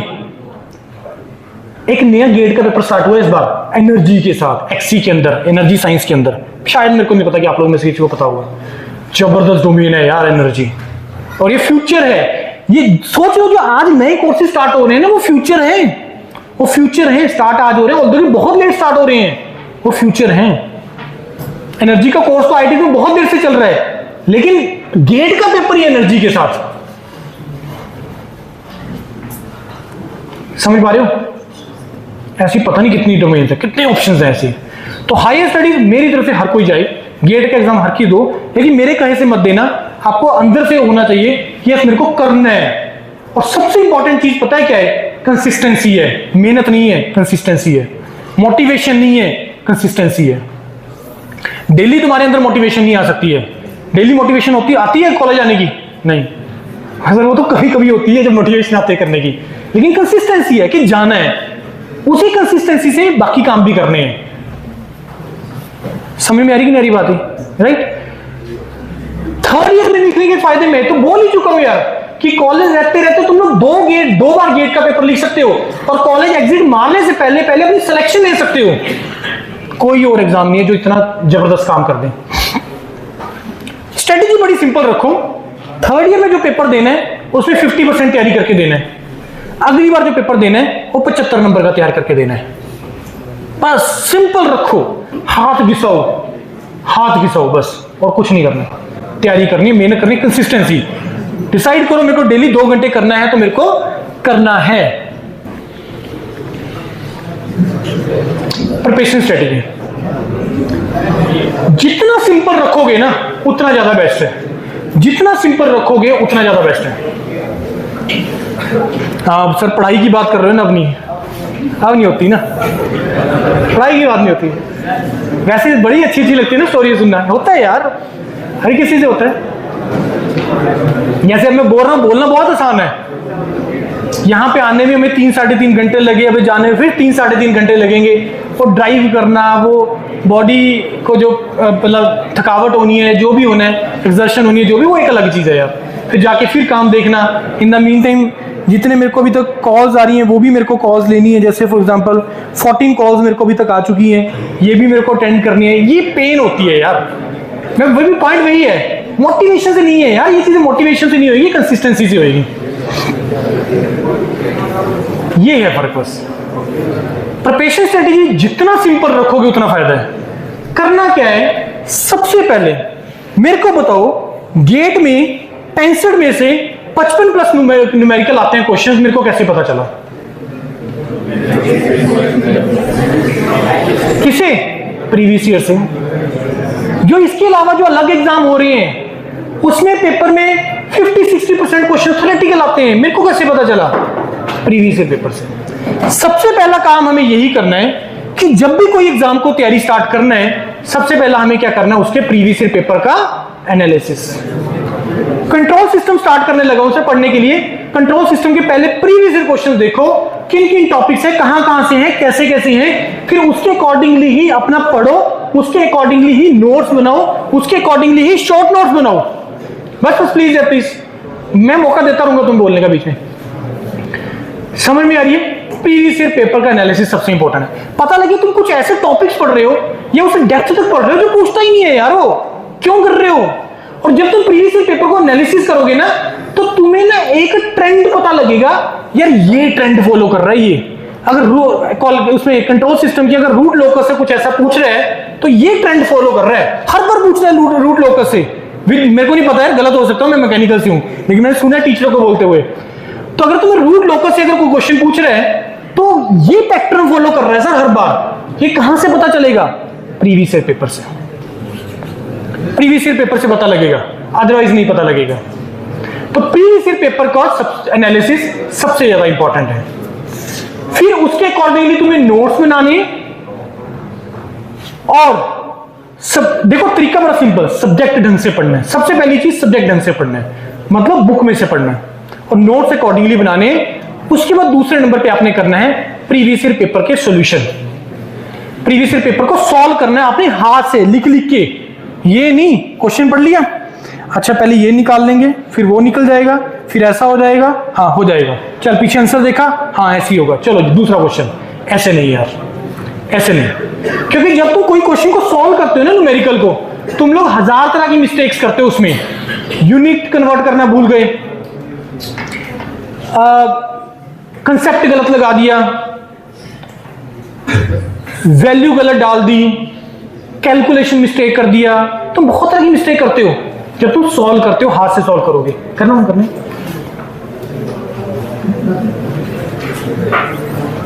समझ में आ रही है कि नहीं आ रही चीज? तो सारे क्वेश्चंस को आपने हाथ से लगाने हैं, सब्जेक्ट ढंग से करना है, प्रीवियस ईयर क्वेश्चंस को ढंग से लगाना है, बड़ा सिंपल रखना है बस। और स्पेशली आप लोग जो सेकंड ईयर में हैं या जो थर्ड ईयर में हैं, टू स्टार्ट विद, खास करके सेकंड ईयर, जो सब्जेक्ट तुम्हारे होते चल रहे हैं ना कॉलेज में, उसको तो सबसे पहले पकड़ो, उसको सबसे पहले पकड़ो। बिलीव मी फ्रेंड्स, अगर तुम सब्जेक्ट को अच्छे तरीके से पढ़ लेते हो और अगर उसके प्रीवियस ईयर पहली बारी में लगाओगे, 50 to 60% क्वेश्चंस आप पहली बारी में लगा दोगे। मैं तुम्हें लिख के दे सकता हूं अगर तुमने सब्जेक्ट को ढंग से पढ़ लिया। सिर्फ हवा में बातें हैं कि सर डिफिकल्ट है, नहीं होगा, नहीं होगा, कि कोई ऐसी बात नहीं है। आप मेरे को सोच के बताओ, अगर आप लोग बोल रहे हो डिफिकल्ट है, अपने आप से क्वेश्चन पूछो, आप में से जो लोग बोल रहे हैं डिफिकल्ट है, कितने लोगों ने ये देखा कि प्रीवियस ईयर क्वेश्चन लगा के देखे कि कितने के डिफिकल्ट है? किसी ने नहीं देखा होगा, बस मान लिया कि डिफिकल्ट है। ये चीज मत मानना कि डिफिकल्ट है, ये चीज जानने की कोशिश करना कि डिफिकल्ट है भी है कि नहीं है। समझ में आ रही है बात? तो बड़ा सिंपल रखना है प्रिपरेशन स्ट्रेटजी को और अकॉर्डिंगली फॉलो करना है। क्या हो गया? कोई और कनेक्ट करने वाला बात। अच्छा यहीं से होएगा, फिर इधर से नहीं है? नहीं, ये कनेक्ट होते हैं ना टीचर्स के लैपटॉप। अच्छा अच्छा, अरे मेरे को शायद यहीं से कोई नहीं।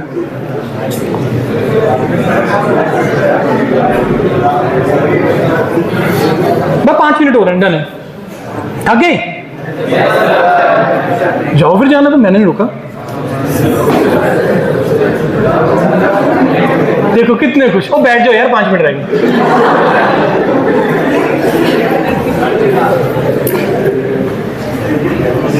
पढ़ने को ना बोल दे बस, कोई बड़ा मुश्किल है। चलो कोई बात नहीं। देखो मैं अच्छा एक चीज और बताता हूं, मैं तुम्हें एक चीज और तुम्हें दावे के साथ बता रहा हूं मैं, तुम्हें आज मेरी बातें समझ में नहीं आएंगी, आज नहीं आएंगी तुम्हें मेरी बातें समझ में, 4-5 साल के बाद आएंगी, आज नहीं आएंगी। मैं तुम्हें लिख के बता रहा हूं, मैं आज तुम्हें कुछ नहीं समझ में आएगा जो मैं बोल रहा हूं, 5-7 साल की बात समझ में आएगा कि हाँ यार बात तो सही थी, शायद हम कर लेते उस टाइम पे।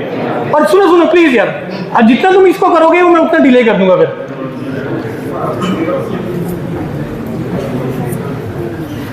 एक और चीज पता है क्या होती है लाइफ में, और ये आप लोगों के साथ भी होता है, हर किसी के साथ होता है यार, ये चीज मेरे को पहले नहीं किसी ने बताई। होता है ना, बिल्कुल होता है, और हर किसी के साथ होता है यार मेरे को पहले नहीं किसी ने बताया। तो एटलीस्ट इस केस में तुम लोग बाद में नहीं बोल सकते कि मेरे को किसी ने नहीं बताया पहले, मैं तुम्हें बता रहा हूं मैं, क्योंकि इससे ज्यादा और ओपन करके कोई नहीं बता पाएगा, इस चीज की गारंटी मेरी है। अब आ गया पॉइंट ऑनलाइन और ऑफलाइन का। देखो ऑनलाइन यस चीप है, कंफर्टेबल है, घर बैठे बैठे कर सकते हो, ये सारी चीजें यहीं पे कर जाओ, घर बैठे बैठे कर सकते हो, और सबसे इंपॉर्टेंट चीज चीप है। लेकिन ये हमें ना बहुत ज्यादा कंफर्ट जोन में डाल रहे हैं।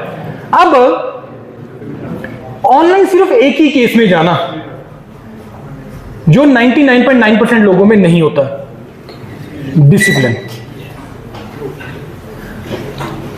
अगर तुम डेली की लाइव क्लास को डेली लगा सकते हो ना, तभी ऑनलाइन में जाना।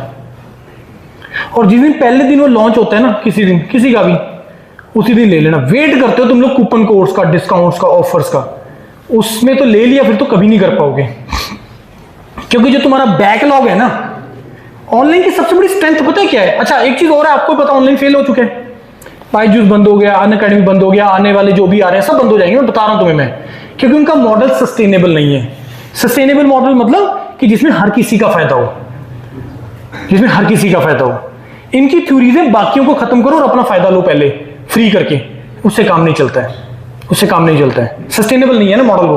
और सस्टेनेबल, आज तो दुनिया सस्टेनेबल मॉडल बनाने में लगी हुई है, सस्टेनेबल मॉडल के लिए। समझते इसका मतलब सस्टेनेबल मॉडल का? हर किसी का फायदा। ऐसा नहीं होना चाहिए कि तुम्हारा तो फायदा हो रहा है, सामने वाले का नुकसान हो रहा है, ऐसा नहीं होना चाहिए। अगर तुम्हारे अंदर कंसिस्टेंसी है डेली का लाइव को लाइव करने का, then only you go for online, otherwise मत। ऑनलाइन की सबसे बड़ी स्ट्रेंथ है कि तुम्हारे पास रिकॉर्डेड मिल जाता है, तुम्हें रिकॉर्डेड मिल जाता है। यही इसका फेल होने का रीजन है, यही इसके फेल होने का रीजन है। कोई बात नहीं, कल संडे है, सैटरडे संडे छुट्टी तो है, सैटरडे की क्लास मिस होएगी, संडे दिन है, मैं संडे को कवर करके फिर मंडे को लगाऊंगा। टीचर ने बोला था कि मंडे को अगर तुमने आना है ना तो सैटरडे की क्लास लगा के आना। अब क्लास नहीं लगी सपोज करो, और 99.99% केस में होता नहीं है वो। फिर वो एक क्लास, दो क्लास, तीन क्लास, एक सब्जेक्ट, दो सब्जेक्ट, चार सब्जेक्ट, फिर उसके बाद कुछ नहीं हो पाता तुम्हारा, फिर कुछ नहीं होता है। तो वो जो तुम 5-7 हज़ार भी दे देते हो ना कूपन कोर्स लगा के, वो भी वेस्ट हो जाएंगे। Always go for the offline. बाकी कॉलेज रहते रहते जरूर एक्सप्लोर करो, नहीं होता कॉलेज के बाद भी तुम चाहे 1-2 साल लगा के ऑफलाइन लगा के अपना ड्रीम डेस्टिनेशन को परस्यू करो। ये कुछ और डोमेन्स हैं जो मैंने लिखी हुई हैं, ये कोर डोमेन्स हैं, ये इंटरडिसिप्लिनरी डोमेन्स हैं। जियो इन्फॉर्मेटिक्स सारा डाटा से रिलेटेड है, earth science, digital techniques and instrumentation, material science, energy, space technology, aerospace, e vehicles, mechatronics, ये सारे के सारे इंटरडिसिप्लिनरी। और मैं सारे तो भी लिख भी नहीं पाया, और ये सारे कोर डोमेन है जिसमें आप लोग सारे जा सकते हो।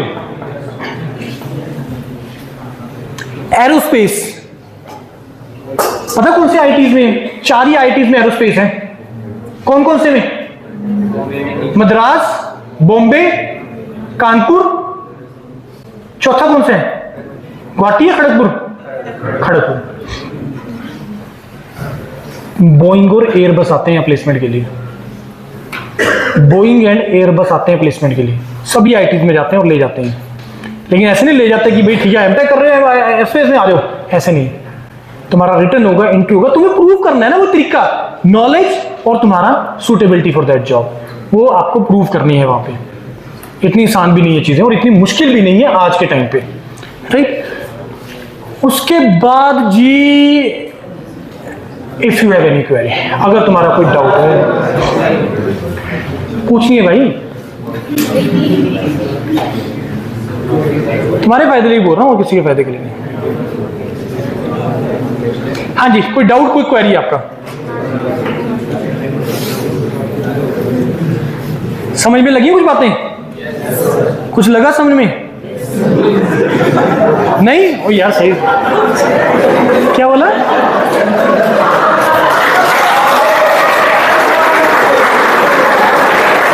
ये किसका? यही कह रहा भाई, यही से मैं तो बोल रहा हूँ, मैं सुनो, मैंने तो पहले से बोला था कि यही है कहीं ना कहीं। घर का बेटी घर में बैठा, देखो ये सही है, सही गुड है। नहीं ठीक है यार, फन चलना चाहिए, हैंड हो गया था ठीक है। अच्छा करना इसको चिंता नहीं। थोड़ा सा मैं तुम्हें हमारे इंस्टीट्यूट के बारे में बताना चाहूंगा। हमारे 3 प्लेटफॉर्म हैं, प्लीज सस्टेनेबल भी तो करना है ना मॉडल, अपना भी थोड़ा सा फायदा कर लें। Engineers career point we started in 2011 में हमने स्टार्ट किया था, and this is totally offline platform. And from the god grace we started online platform in 2017 by the name of Yourpedia. Yourpedia is a platform जो totally online platform है, और online में जो है हम लोग पैन इंडिया हमारी presence है। और उसके बाद Yourpedia global abroad opportunities which nobody is doing in India. मैं तुम्हें 3-4 नाम ले रहा हूं, बताना मेरे को आपने सुने कि नहीं सुने नाम। आप में से किसी ने इरास्मस मंडस स्कॉलरशिप के बारे में सुना है? आप में से किसी ने सिंगा स्कॉलरशिप के बारे में सुना है? आप में से किसी ने डार्ट स्कॉलरशिप के बारे में सुना है? यस, डार्ट के बारे में सुना होगा। यस, आप में से किसी ने ये तो सुना होगा कि वर्ल्ड की 4 अंडर 100 रैंक यूनिवर्सिटीज हैं जहां पे आप गेट के थ्रू जा सकते हो, NTU, NUS, RWTH, technical university of Munich. क्या आपको पता है आप लोग मास्टर्स फुल्ली फंडेड विदाउट पैसे के यूरोप में कर सकते हो 3 अलग अलग यूनिवर्सिटी से, जिसमें तुम्हारा रहना खाना पीना पढ़ाई का खर्चा सब इरास्मस मंडस स्कॉलरशिप के अंडर होता है और टोटली फ्री होता है वो। और ये स्कॉलरशिप ऐसी हैं जो वेस्ट जा रही है, जो वेस्ट जा रही है। इसके अलावा खलीफा यूनिवर्सिटी के बारे में सुना है? सुन लो यार तुम्हारे लिए, ये fully funded master programme offer करते हैं। पैसे की कमी है उनके पास? कोई कमी नहीं है यार, लेकिन हमें पता नहीं है। दीन अब्दुल्ला यूनिवर्सिटी यूएई के अंदर है ये 2, और ये अंडर 50 रैंक यूनिवर्सिटीज हैं, अंडर 50 रैंक यूनिवर्सिटीज, और फुल्ली फंडेड होती है। अब ऐसी और बहुत सारी अपॉर्चुनिटीज हैं जो ग्लोबल में fully funded masters from abroad, fully funded PhD after master from abroad, fully funded direct PhD after this bachelor from abroad.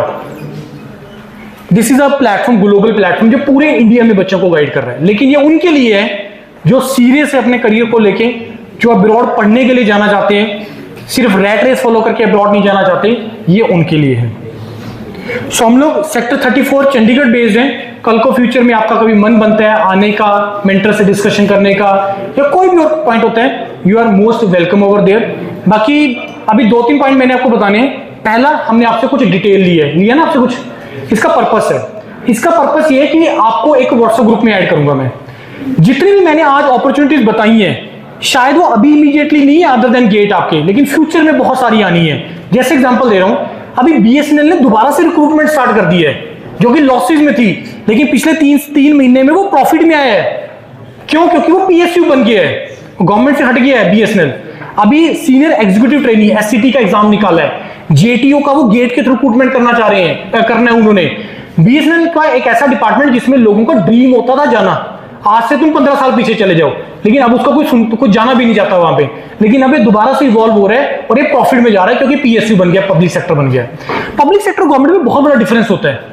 Public sector में क्या होता है, आपने कभी किसी गवर्नमेंट को ये नहीं सुना होगा, डिपार्टमेंट को, कि मैं इस डिपार्टमेंट का इतना टर्नओवर रहा।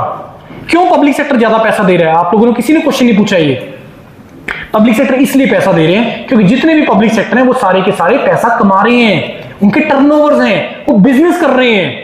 तभी तो ये 2018-19 के आसपास जब कुछ 2-4 पीएसयू से गवर्नमेंट ने अपना स्टेक निकाला था, बेच दिया था, तो ऑपोजिशन ने बहुत अपोज किया था। तो उस टाइम पे सेंट्रल गवर्नमेंट ने क्या बोला था कि गवर्नमेंट का काम देश चलाना है, जनता की सेवा करना है, बिजनेस करना नहीं है। जबकि पब्लिक सेक्टर तो बिजनेस ड्रिवन है सारे के सारे, इसलिए वो तुम्हें पैसा ज्यादा दे रहे हैं। और जो प्राइवेट है वो तो सारी 100% प्राइवेट ही है सारा का सारा। तो पब्लिक सेक्टर बहुत अच्छा अपॉर्चुनिटीज है।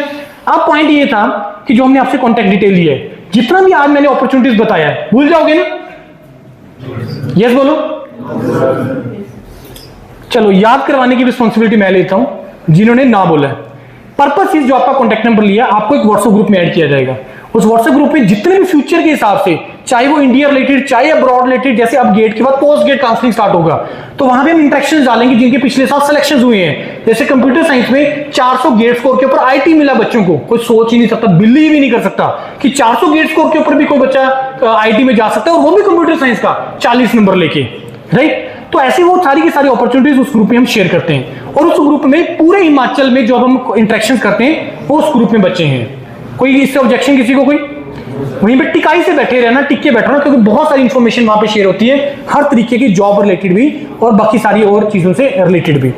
अभी हम क्या करेंगे, कुछ बुकलेट्स हैं जो हम डिस्ट्रीब्यूट करेंगे, और अगर कोई आप लोगों में से अब्रॉड रिलेटेड अगर कोई इंफॉर्मेशन चाहता है तो मेरे से इंडिविजुअली डिस्कस कर लेना कि अब्रॉड रिलेटेड क्या है। बाकी या फिर आप यूरोपीडिया ग्लोबल के ऊपर भी आप लोग थोड़ा एक्सप्लोर करना, और वहां पे कुछ कॉन्टैक्ट नंबर दिए हुए हैं एग्जीक्यूटिव के, तो उनको आप रीच आउट करके जो है अपना वो कर सकते हो, समझ लो।